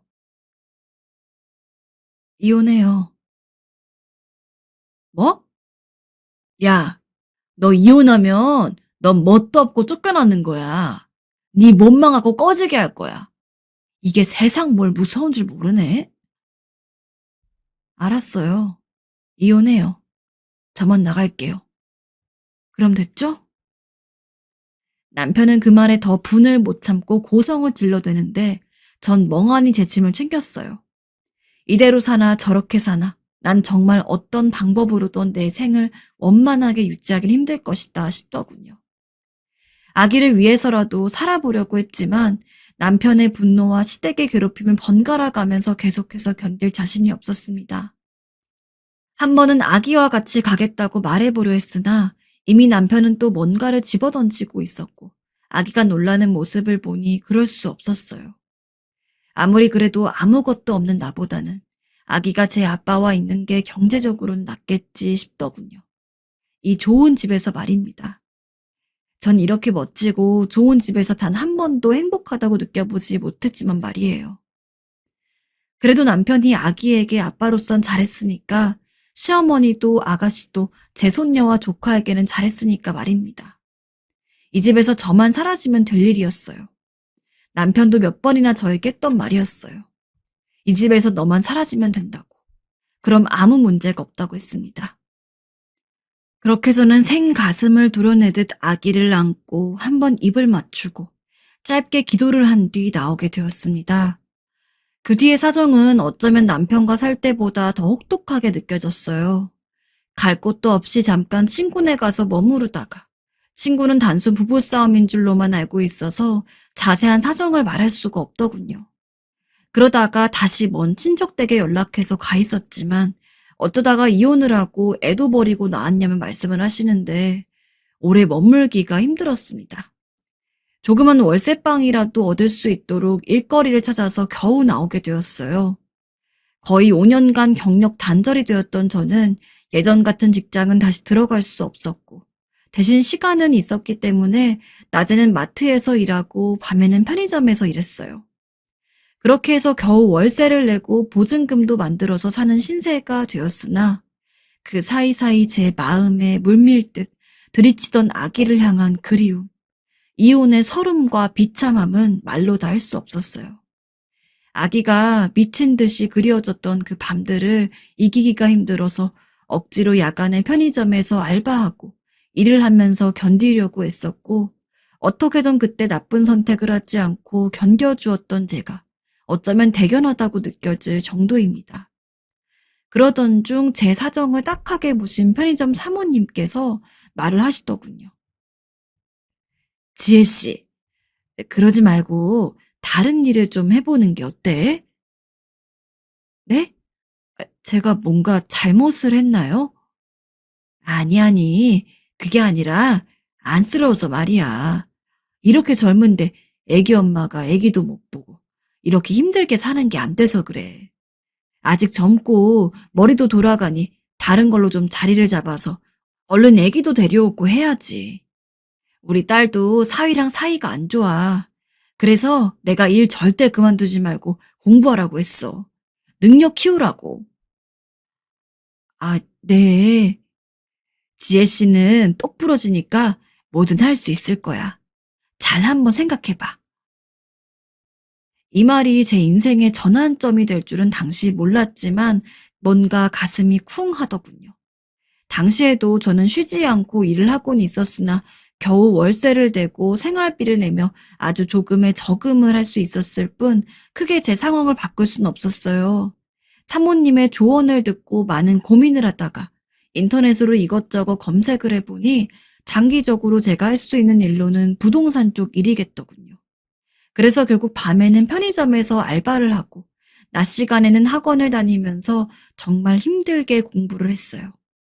강의 시간에 졸기도 했지만 떨어져 있는 딸을 생각하니까 정말 악물고 하게 되었고 이보다 더한 일도 못할까 싶더군요. 공부 관련 카페들도 가입하고 틈틈이 집에서도 공부하고 인생 그 어떤 때보다 절실하게 1년가량 매달려서 자격증을 겨우 따냈어요. 이후 그간의 일들을 정리하고 부동산 쪽에 들어가서 일을 배우게 되었는데요. 처음에는 급여도 적고 이렇다 싶은 건 없었으나 그간 제가 아주 작은 집 하나 제 이름의 재산이라고 부를 수 있는 무언가가 없어서 그렇게 무시를 당하며 살아왔던 것을 생각하니 갈수록 부동산 쪽으로 들어오길 잘했다는 확신이 들더군요. 내가 꼭 내 명의의 집을 얻고 거기서 아기를 데리고 나와서 내 능력으로 키워가며 살리라는 결심이 확고해져 갔어요. 저는 정말 이 땅에 저 혼자 떨어진 양 죽을 듯 괴로웠으나 희한하게도 가는 곳마다 좋은 분들을 만나게 되었어요. 당시 사장님이 제 사정을 들으시더니 참 딱하다며 많은 것들을 가르쳐 주셨기 때문이에요. 아이고, 사정이 딱하네. 그래도 일하다 보면 적응되고 돈도 만질 수 있게 될 거야. 나 믿고 같이 일해보자고. 또 같이 일하는 직원분 중에 저보다 나이가 한창 어리면서도 계약을 잘 따내고 인기가 많은 중개사분이 있었는데 그분을 보면서 존경심도 느껴지고 처음에는 남일 같다고 느껴졌지만 점점 이 일에 관심이 가게 되었어요. 또 남편도 큰 역할을 했어요. 저에게 가끔씩 연락해서 해선 안 될 말들을 쏟아낼 때마다 마음의 허리띠를 졸라매게 되더라고요. 네가 애기 버리고 나가버려서 나랑 엄마랑 얼마나 고생하는지 알아? 넌 가정을 깬 거야. 알겠어? 넌 가정 파탄자라고. 그거 꼭 명심하고 살아라. 본인이 툭하면 저한테 이혼하자고 소리를 질러대고 생활비 가지고서도 그렇게 돈 못 모은다고 욕까지 해대더니 자신이 한 일은 지우개로 싹 지운 양 저만 탓하더군요. 이 소리를 더 듣지 않기 위해서라도 이후로 사진 한 장조차 보지 못한 내 아기를 위해서라도 전 꼭 잘 되어야만 했어요. 그래서 결국 어린 직원분을 따라다니면서 없는 형편에 밥도 사고 커피도 사고 하면서 관련 많은 일들을 배우고 관찰하고 따라하게 되었어요. 밤낮 없이 관련된 유튜브 강의도 듣고 얼마나 노력을 했는지 모릅니다. 그렇게 하던 사이에 아주 작은 오피스텔부터 해서 조금씩 제 재산은 늘려가게 되었고 그와 별개로 저를 따르는 고객분들도 생기게 되었어요. 한창 일을 잘하기로 소문난 어린 직원분만큼은 아니나 저 역시 어느 정도 이쪽에서 일을 잘하는 것으로 소문이 났고 무려 스카웃을 하러 오게 된 상황도 만나게 되었어요. 당연히 지금 사장님의 덕택으로 어느 정도 경제적인 안정을 누리게 된 것이라 공손하게 거절을 했고요. 그게 예의니까요. 이 사정을 사장님도 알고 계셨기에 이제는 외려 저에게 고마워하시더군요. 지혜씨, 이렇게 고생하고 나를 잘 되게 해주는데 내가 더 잘해줘야지. 그러시면서 수익도 제 쪽으로 많이 돌려주시고 제 이름이 이렇게 귀하게 쓰임받고 가치가 생기게 된 것에 대해서 정말 감개무량할 뿐이었습니다. 늘상 저를 함부로 부르고 물건을 던져대면서 돈 안 주고 쓰는 가정부대하듯 굴던 예전 생활과 달리 제대로 제 이름을 불러주면서 가치를 알아봐주는 사람들을 만나게 되니 더 열심히 살고 싶어지더군요. 예전보다 인맥이 넓어지면서 다방면으로 지식이 쌓이다 보니 법 관련해서도 많은 것을 공부하게 되었고, 그제서 제가 정말 억울하게 몸만 가지고 이혼했음을 알게 되었어요. 물론 결혼 연차나 재산 분할에 있어서 그닥 유리하게 돌아갈 것은 없었고, 어마어마하게 크게 달라지는 것까진 아니었지만, 당시에 좀 더 잘 알고 제대로 싸웠으면 어땠으려나 싶더군요. 제 명의로 작은 건물도 있고 그 안에서 얼마든지 제 능력으로 아이를 키울 수 있는 상황이 된 지금이야말로 제가 당당하게 모습을 나타낼 수 있다고 생각되었어요. 그간 많이 알아보고 공부한 것으로는 당시 저를 쫓아낼 때의 남편 집보다도 시세가 높고 좋은 위치에 있기 때문에 제가 경제적으로 부족할 게 없더군요. 뭐로 보아도 엄마가 데려가서 키우는 게 나쁠 게 없어 보였으며 그 전에 남편이 물리적인 행위를 행사한 사진들도 증거로 몇 장 갖고 있기 때문에 여러모로 저는 주장을 할 수 있다고 보여졌어요. 하지만 그 절차가 겨우 쉬워 보이진 않더라고요. 나름 고민이 많던 차에 당시 제가 부동산 관련 일들을 하면서 버리고 있던 SNS를 봤는지 신우이로부터 연락이 왔어요. 갑자기 본인이 웬일인가 싶어서 연락을 받아보니 참 가당치도 않은 말을 하더군요. 언니는 딸님이 보고 싶지도 않아요? 그렇게 나가서 애가 얼마나 힘들었는지 몰라요. 혼자 돈 벌고 배부르게 잘 사나 본데 적당히 하고 이제 그냥 다시 오빠랑 합쳐요. 어처구니가 없을 정도로 당돌하게 말을 내뱉는 신우이를 보고 있자니 너무나도 황당했지만 딸이 어떻게 살고 있는지 궁금하기도 했기에 무조건 넘어가긴 어려웠어요. 그래서 저도 일단 아이를 만나기 위해 약속을 잡고 가보니 어째 제가 생각했던 그림이 아니었습니다.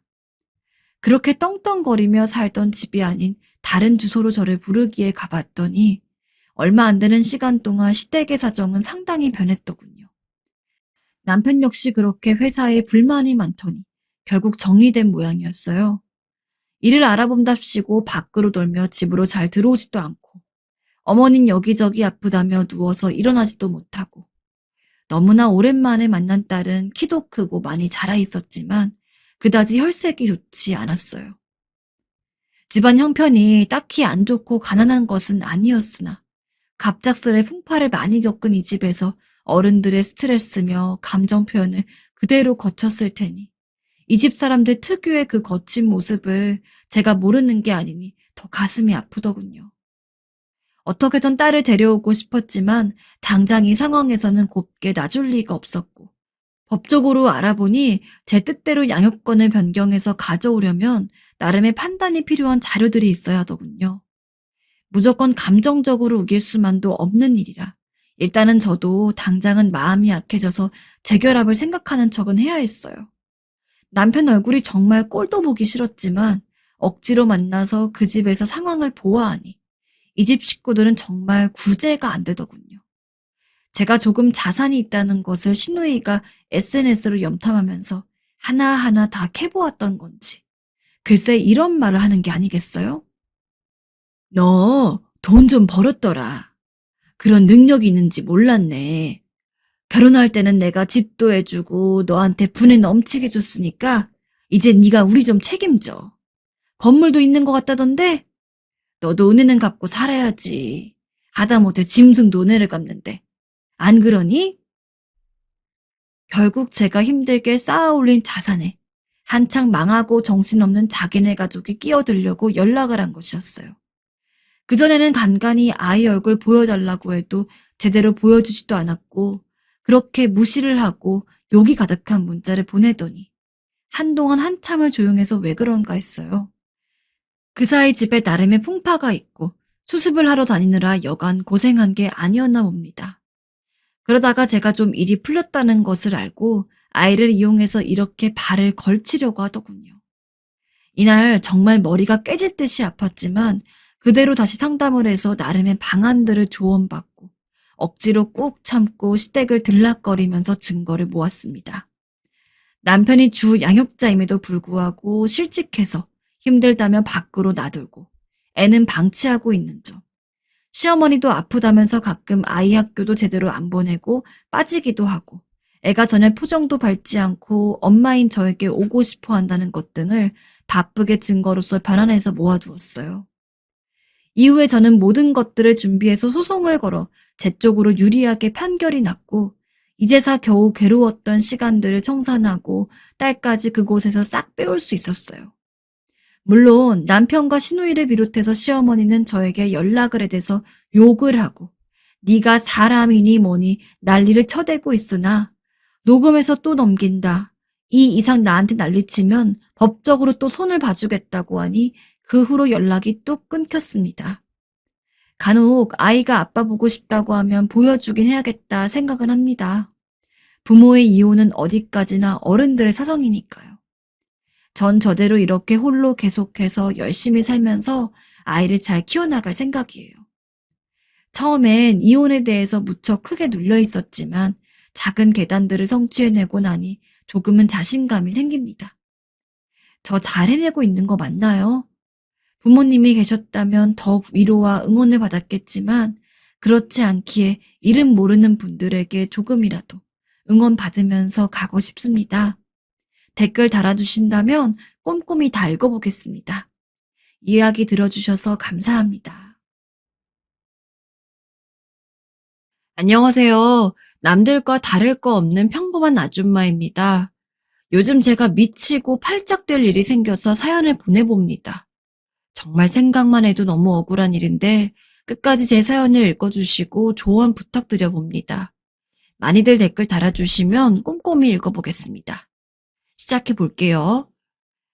남편과 결혼을 하기 위해서 마음먹었을 때부터 서로 아이는 최대한 빨리 낳자고 이야기를 했습니다. 남편도 그렇고 저도 그렇고 각자 외동아들과 딸로서 홀아버지, 홀어머니 밑에서 자라왔는데 그러다 보니까 집에 사람이 없고 너무 쓸쓸하다는 마음을 많이 느꼈어요. 둘 다 어렸을 적 소원이 형제 많은 곳에서 자라는 것이었죠. 지금 남편과 결혼을 결심하게 된 계기도 저랑 가정을 꾸리는 데 있어서 의견 합치가 잘 되었기 때문이었습니다. 그나마 다행히도 저나 남편이나 집안 사정이 아주 안 좋지는 않아서 아이 둘셋 정도는 낳아서 부족함 없이 충분히 기를 수 있는 환경을 가지고 있었습니다. 그래서 결혼을 하고 신혼여행에 갔을 때부터 빠르게 아이를 낳는 것을 최우선 목표로 열심히 부부관계를 가졌어요. 하지만 원래 임신이라는 게 쉬운 일이 아니잖아요. 처음 1년간은 그래, 그냥 아직 때가 아니겠지 라고 생각하면서 서로를 다독였습니다. 물론 저는 내심 빨리 아이가 와줬으면 하는 바람이 있었기에 실망을 아예 안 한 것은 아니지만 어디서 보니까 원래 임신을 너무 갈구할수록 오히려 몸이 스트레스를 받아서 임신하기가 더 힘들어진다고 하더라고요. 그래서 저나 남편이나 집에서 마음을 다스리기 위해서 팔자에도 없는 클래식 음악도 듣고 최대한 스트레스 받는 일이 없도록 노력해봤습니다. 하지만 1년이 지나고 2년이 지나고 결혼 3년째가 되던 해에도 아이 소식은 전혀 들려오지 않았죠. 왜 이렇게 아이가 안 생길까? 뭔가 문제가 있는 건가? 그러게. 일단 마음 진정시켜보자. 저희 둘이서 아무리 이야기를 나눠봐도 소용이 없었습니다. 혹시 저라던가 아니면 남편에게 문제가 있는 건가 싶어서 검사를 받아보기 위해 병원도 가봤습니다. 하지만 남편의 상태도 괜찮고 제 상태도 괜찮은 상황이라서 도저히 왜 이렇게까지 임신이 안 되는지 알 길이 없었지요. 저희는 당시 밤마다 정말 노력을 많이 했거든요. 물론 저나 남편이나 맞벌이를 하다 보니 둘 중에 한 명이 너무 피곤한 날에는 아무것도 안 하고 그냥 넘어갈 때도 있었지만 그래도 가끔은 그 피곤한 몸을 이끌고서라도 부부관계를 가질 만큼 간절하게 아이를 원했기에 정말 그 누구보다 노력했다고 자부합니다. 여보, 이게 임신에 좋다는 보약이라더라. 내 것도 쥐었고 당신 것도 쥐었으니까 우리 이거 매일 챙겨 먹자. 남편이 어디서 아이를 가지는데 좋다고 도움이 되는 보약을 줘서는 하루에 3번씩 남편이랑 함께 꼬박꼬박 챙겨 먹기도 했습니다. 하지만 여전히 아이가 생길 기미는 보이지 않았죠. 그 누구보다도 아이들과 함께 오순도순 화목한 가족을 원했던 저로서 너무도 절망스러웠습니다. 흔히 산후 우울증이 있다고 하잖아요. 말도 안 되는 이야기지만 차라리 애를 못 낳아서 저처럼 이렇게 우울할 바에는 그냥 원하는 대로 애를 낳고서 우울한 게 낫다는 생각이 들 정도로 저는 임신에 목을 메고 있었습니다. 그만큼 절박했어요. 임신이 안 되는 이유조차 불분명하게 누구를 탓할 수도 없고 그렇다고 포기할 수도 없고 아무런 대책도 없이 그냥 이 상황을 무작정 받아들여야 한다는 것에 대해서 견딜 수가 없었습니다. 가끔 혼자서 버티기 힘들 때면 혼자 있는 어머니에게 전화를 걸어서 엄마, 나는 왜 이렇게 임신이 안 될까? 라는 푸념을 하곤 했는데 그럴 때마다 어머니는 원래 아이라는 건 아무 때나 오는 게 아니야. 네가 아이를 그렇게 간절히 원하는 건 알겠지만 너무 조급하게 생각을 하다 보면 네가 너무 힘들어지지 않겠니? 오래 기다린 만큼 예쁘고 착한 아이가 오는 걸 테니 너무 걱정하지 말아라. 김서방이 잘해주지? 김서방이랑 둘이 여행도 좀 다니고 그래. 라며 위로를 해주셨습니다. 그래도 그때까지는 절망스럽다고 할지라도 여전히 작은 희망은 있었습니다. 하지만 임신을 못한 지 5년째가 되었을 때는 아무런 희망도 없었습니다. 남편과 저는 여전히 같은 집에서 살면서 그냥 평범한 여느 부부처럼 밥을 차려 먹고 회사 이야기도 하고 함께 시간을 보내며 지내긴 했으나 의식적으로 아이와 관련된 이야기는 꺼내지 않았습니다.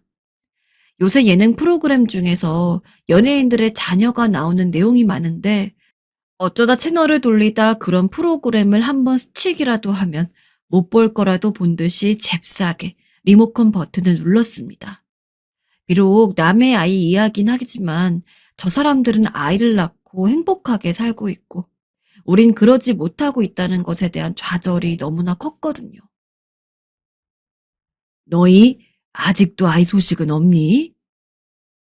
저희가 결혼한 지 4년째 되던 해부터 시골에서 혼자 살고 계시는 시아버지가 자주 전화를 하셨습니다.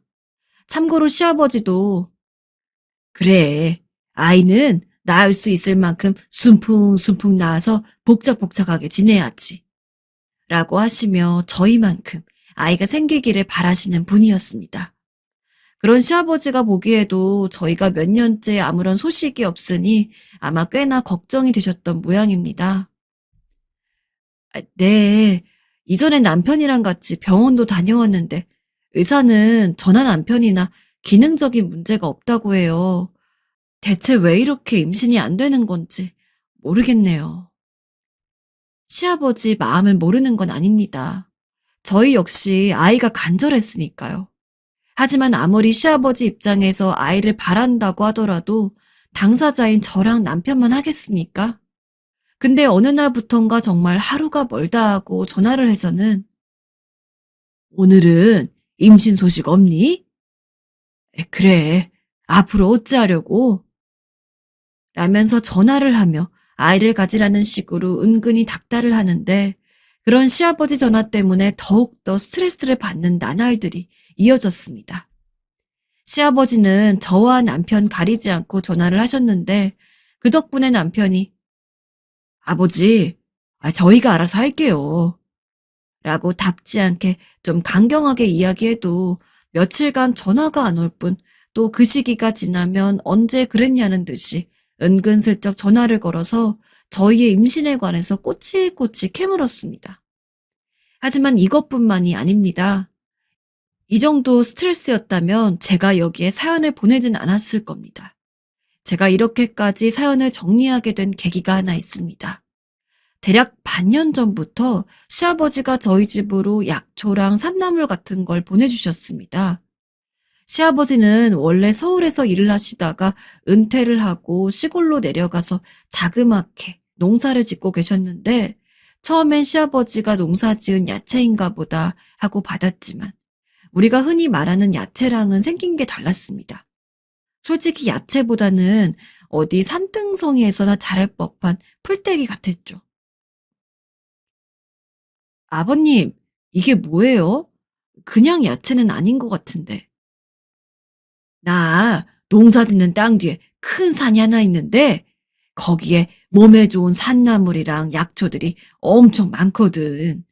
내가 요새 등산에 취미가 들려서 겸사겸사 산 타는 김에 너네 먹으라고 직접 따온 거다. 몸에 좋은 거니까 내가 따로 비닐봉다리에 담아준 산나물은 무침으로 무쳐서 먹고 상자에 있는 약초는 갈아서 즙으로 마셔라. 네, 감사합니다. 따느라 힘드셨을 텐데 잘 챙겨 먹을게요. 시아버지는 챙겨주는 것들을 어떻게 먹어야 하는지도 꼼꼼하게 설명을 했고 절대 빼놓지 말고 하루에 2번씩 챙겨 먹으라면서 신신당부를 했습니다. 비록 아이 때문에 매일같이 스트레스를 받고 있었지만 그래도 이것만큼은 저랑 남편 건강을 챙겨주기 위해서 시아버지가 따로 준비한 건데 당연히 고마운 마음을 가지고 있었습니다. 여보, 우리 시아버지 참 고맙다. 그지? 라고 남편한테 어느 날 말할 정도로요.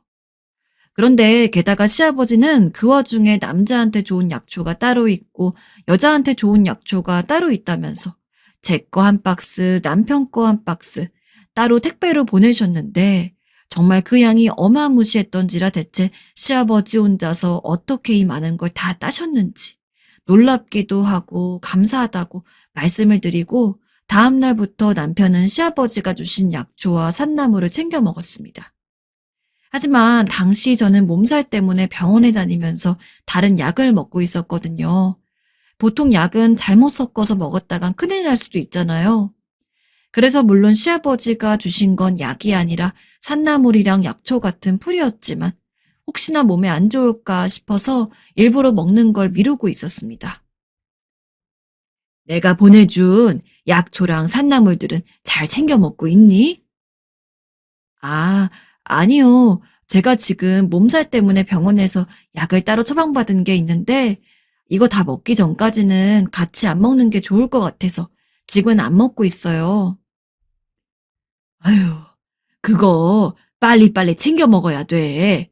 진짜 영험하기로 소문난 약초니까 병원 약이랑 먹는다고 해서 뭐 큰일 안 난다. 빨리 지금이라도 챙겨 먹어야지. 하지만 시아버지는 제가 약을 먹고 있지 않다고 하니까 혀를 쯧쯧 하시더니 지금부터라도 빨리 챙겨 먹으라고 닥달 아닌 닥달을 했습니다. 덕분에 저는 얼결에 그날부터 남편을 따라서 아침과 저녁에는 산나물 무침으로 밥을 먹고 점심에는 약초를 물이랑 넣고 갈아서 건강즙처럼 마셨습니다. 그렇게 한 3일 정도를 산나물이랑 약초를 챙겨 먹었을까요? 그날따라 유독 피곤해서 일찍 잠이 들었는데 새벽에 복통이 너무 심해서 잠에서 깨게 되었습니다. 처음에는 화장실인 줄 알고서 화장실까지 가봤지만 그런 느낌도 아니었죠. 조금 지나면 괜찮아질 거라고 생각을 하고 다시 자리에 눕는데 시간이 가면 갈수록 배가 아픈 게 더 심해졌습니다. 저는 맹장이라도 터진 줄 알았어요. 사람이 너무 아프면 앓는 소리도 안 나온다는데 그때 제가 그랬습니다. 간신히 숨만 꺽꺽 들이쉬면서 등 돌리고 자고 있던 남편을 팔만 간신히 뻗어 건드리며 깨웠어요. 식은땀을 뻘뻘 흘리며 배를 붙잡고 뒹굴고 있는 저를 보고 깜짝 놀란 남편은 바로 저를 데리고 차를 몰아 응급실에 갔습니다. 가서 링거를 맞고 간신히 진정이 되어서 누워있는데 의사가 와서는 뭐 잘못 먹은 거 아니냐고. 큰 병은 아니긴 한데 먹은 것 중에 몸에 안 맞는 게 있어서 급성으로 복통이 생긴 거라며 한동안은 죽이나 미음 같은 걸로 속을 다스리는 게 낫다고 하더라고요.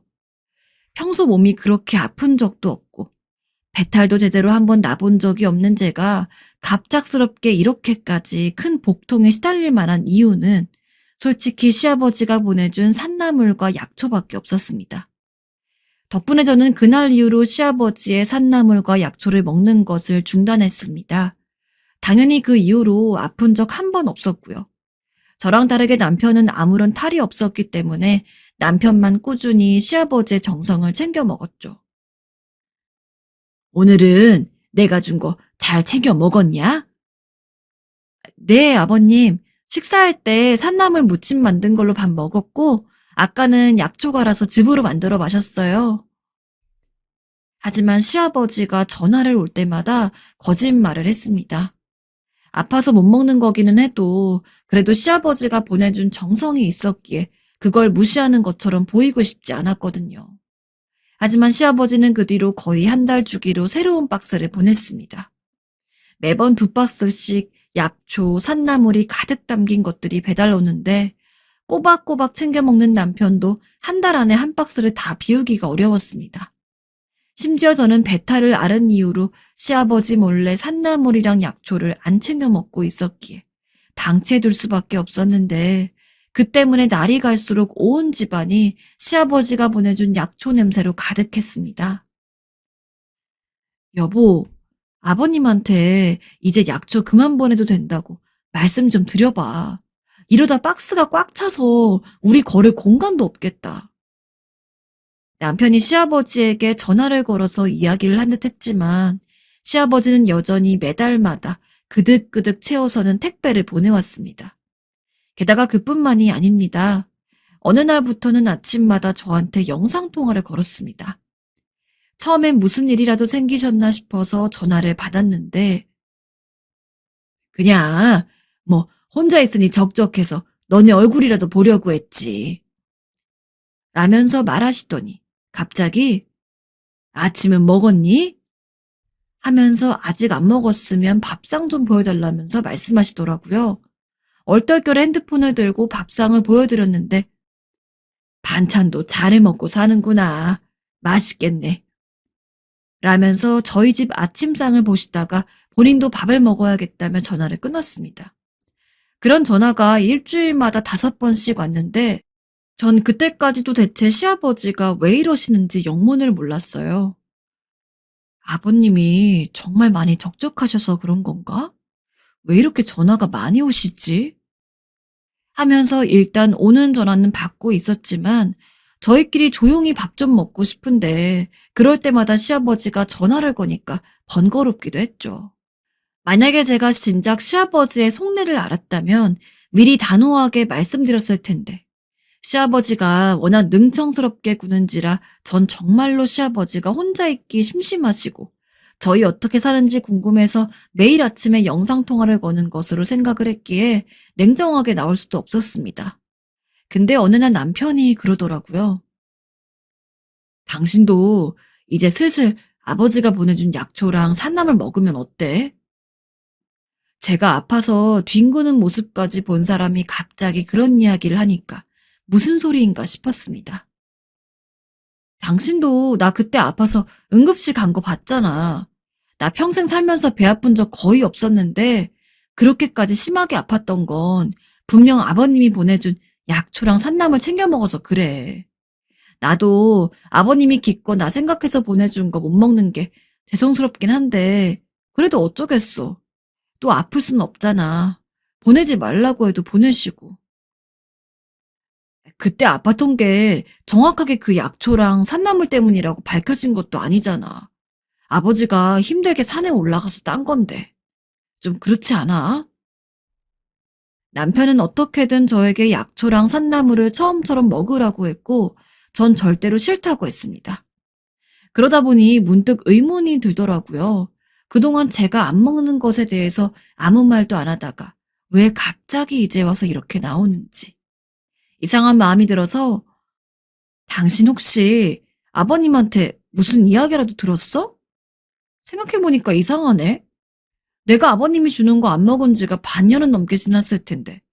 그동안 아무 말도 안 하고 당신 혼자 잘 챙겨 먹었잖아. 근데 왜 갑자기 이래?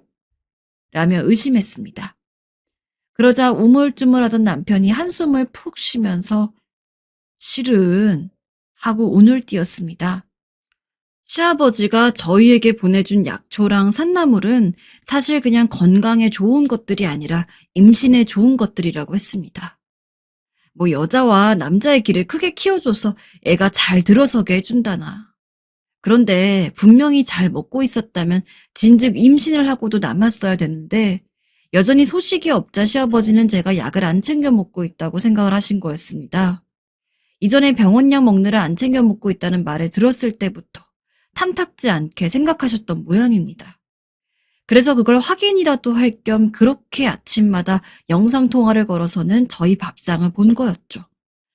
며칠 확인해 본 결과 다시 보내준 약초가 안 보이자 시아버지는 남편에게 전화를 걸어서 이 사실에 대해서 캐물었고 남편은 결국 제가 병원약 다 먹고 나서 한동안 약초랑 산나물을 챙겨 먹었는데 복통이 심해서 응급실에 간 이후로는 따로 챙겨 먹지 않고 있다고 이야기를 한 모양입니다. 그런 몸에 좋은 걸 먹고서 무슨 복통이야. 분명 다른 것 때문에 아픈 걸 애꿎은 약초 탓하는 거지. 빨리 챙겨 먹으라고 해라. 노발대발한 시아버지는 남편에게 이야기했고 중간에 껴서는 이러지도 저러지도 못하고 있던 남편이 결국 저에게 약초랑 산나물을 챙겨 먹으라고 말하기에 이른 것이었습니다. 아버지가 아침에 영상통화 걸 때마다 밥상에 약초 없는 거 너무 신경 쓰셔. 나도 아버지한테 그런 거로 일일이 얘기 듣는 거 스트레스고. 아버님 마음도 알겠지만 솔직히 저는 너무 스트레스를 받았습니다. 아이가 안 생기는 걸로 인해서 제일 힘든 건 시아버지가 아니라 저랑 남편인데 무슨 어디서 났는지도 모를 풀떼기들을 가지고 임신이 잘 된다니. 그거로 임신될 거면 이 세상에 못하는 사람들 없게요. 게다가 그 마음 자체야 저희를 생각해 주는 거라고 볼 수 있겠지만 어찌됐든 제가 정황상 그거 챙겨 먹다가 배 아파서 응급실에 간 것도 사실인데 그건 하나도 신경 안 쓰고 무조건적으로 저한테 나물이랑 약초를 챙겨 먹으라고 말씀하시는 게 참 어이가 없었습니다. 아버님이 아무리 그렇게 말씀하셔도 나도 못 먹어. 그러니까 당신이 알아서 중간에서 나 잘 챙겨 먹고 있다고 아버님한테 말씀드려. 여전히 시아버지는 박스가 터질 만큼 많은 산나물과 약초를 보내오셨고 전 계속해서 그것들을 먹지 않고 있었습니다. 남편은 제가 시키는 대로 시아버지한테 주기적으로 전화를 걸어서 제가 약초랑 산나물을 잘 챙겨 먹고 있다고 말을 하는 것 같았지만 시아버지가 그런데 왜 그렇게 임신이 안 되냐면서 애꿎은 남편을 붙잡고 뭐라고 하는 것 같더라고요. 남편이 시아버지랑 전화를 하고 나서 초췌한 얼굴로 거실에 나올 때마다 저는 절대로 시아버지에게 당신이 챙겨준 것들을 안 먹고 있는 걸 들키지 말아야 한다고 단단히 이야기를 했습니다. 하지만 시아버지가 원체 의심이 많은 건지 눈치가 빠른 건지 무슨 저한테 보내준 약초 박스에서 약초 줄어든 것까지 사진을 찍어서 남편한테 보내달라고 하지를 않나. 어느 날은 제가 약초를 먹고 있는 걸 몰래 영상을 찍어서 자기한테 전송하라고 했다고 합니다.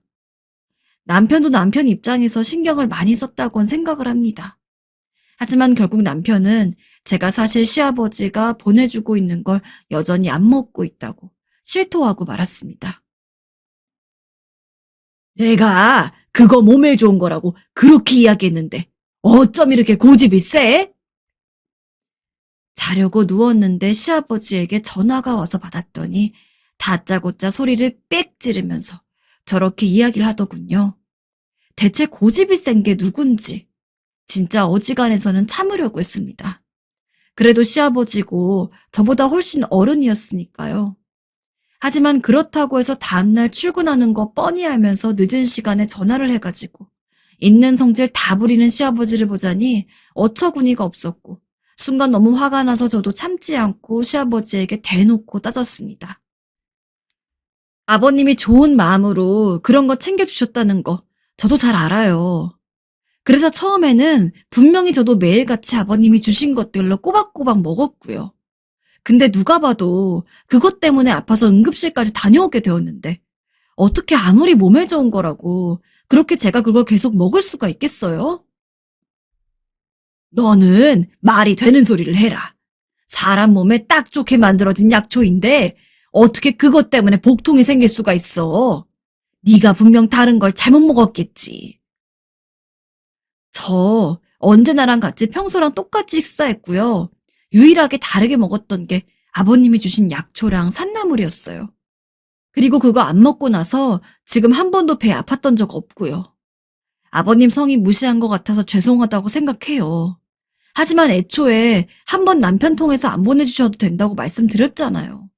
근데 계속 이렇게 주시면 저도 좀 곤란하죠. 가급적이면 좋게 이야기를 끝내고 싶었습니다. 하지만 오히려 시아버지는 제가 그렇게 말하는 게 심하다고 생각을 했는지 기껏 며느리 생각했더니 소용없다는 둥, 애도 못 가져서 어디다 쓰냐는 둥 정말 야밤중에 온갖 막말을 제게 다 하더라고요. 안 그래도 아이 못 낳는 것 때문에 가끔 서럽고 우울증도 오는 것 같고 그러는데 시아버지가 그렇게 대놓고 제 탓을 하시니 저도 뚜껑이 열렸습니다. 저희 애는 저희가 알아서 할 테니까 아버님은 더 이상 신경 쓰지 마세요. 그리고 앞으로 아침마다 감시하느라 아닌 척하면서 영상통화 거는 것도 하지 마시고요. 자꾸 그러시면 아버님 번호 차단하겠습니다. 그 뒤로 그냥 다짜고짜 전화 끊고 전화기도 꺼버리고 잠이 들었습니다. 아무리 시아버지가 좋은 마음에서 한 행동이라고 하더라도 그게 더 이상 호의가 아닌데 어떻게 제가 그걸 좋게 받아들이겠어요. 그리고 정말 출처도 불분명한 약초를 먹고 몸이라도 상하면 정말 큰일이지 않나요? 시아버지에게 정이 떨어지고 실망스러움도 컸습니다. 거기다가 어찌나 장문의 문자로 저를 공격하시는지 대강 말씀드리면 난 애 못 낳는 며느리 들일 생각 없다. 처음부터 그랬어. 명심하고 있어라. 라는 내용의 문자였는데 기도 안 차더라고요. 암튼 그날은 정말 하루 종일 화가 나서 회사에서 일도 손에 안 잡히고 돌아오면서도 잔뜩 짜증이 나 있는 상태였습니다. 게다가 저의 짜증에 기름을 붓는 일도 있었죠. 남편이 저한테 뭐라고 하기 시작한 겁니다. 아마 저랑 전화를 끊고 아침에 제가 출근을 한 뒤에 시아버지가 남편한테 저랑 이야기한 걸 미주알 고주알 일렀나 봅니다. 아버지가 우리 좋으라고 새벽마다 나가서 힘들게 따온 건데 너무 서럽다면서 우시더라. 너 화난 것도 이해하는데 아무리 그래도 그렇지. 어떻게 우리 아버지한테 그런 식으로 얘기를 해? 당신은 왜 나한테만 화살을 돌려? 아버님한테 저것 좀 보내지 말라고 말했을 때 그것만 그대로 해주셨어도 이렇게까지 일 안 커졌어. 근데 안 그래도 처치 곤란인 걸 계속 보내지를 않나. 며느리가 자기가 준 거 먹고 응급실에 다녀왔다는데 절대 아니라고 박박 우기시질 않나. 게다가 의심 간다고 영상 통화까지 걸어가면서 아닌 척 감시를 하는 게 말이 돼? 이래도 이게 내가 잘못한 거야? 아휴, 당신이랑은 말이 안 통한다. 안 통해. 됐다. 말을 말자. 지금 남편이랑 대판 싸우고 현재는 각방을 쓰고 있습니다. 아마 이대로 가면 얼마 지나지 않아서 이혼을 할 것 같기는 해요. 근데 아무리 생각해도 너무 괘씸하고 화가 납니다. 대체 제가 여기서 잘못한 게 뭐가 있는지 모르겠어요. 저는 며느리로서 시아버지 호의를 받을 만큼 받았고 거기에 보답하려고 제가 할 수 있는 노력을 다 했다고 생각을 합니다. 이렇게 제 이야기를 정리해서 올리게 된 것도 지금 이 상황에서 제가 어떻게 해야 되는지, 혹시 제가 모르고 있는 잘잘못이 있는지 다른 분들의 의견이 궁금해서예요. 제가 잘못한 게 있는 건가요? 단순히 어른이니까 제가 참아 넘겨야 한다는 말 말고 정말 합리적으로 제 잘못이 인정될 만한 이유가 있는 건지 궁금합니다. 지금과 같은 상황에서 이 일이 해결되지 않으면 남편과 정말로 따로 사는 수밖에 없겠지만 저는 아직 남편한테 정이 있고 엄밀히 말해서 남편으로 인해 발생한 문제가 아니기 때문에 가급적이면 이혼을 하고 싶진 않습니다. 하지만 그렇다고 해서 제 잘못이 없는 것이 확실한 상황에서 이혼하기 싫다는 이유로 제가 굽히고 들어가고 싶지도 않고요. 정말 진퇴양난입니다. 제가 어떻게 하면 좋을까요? 인생 선배님들의 조언이 필요합니다.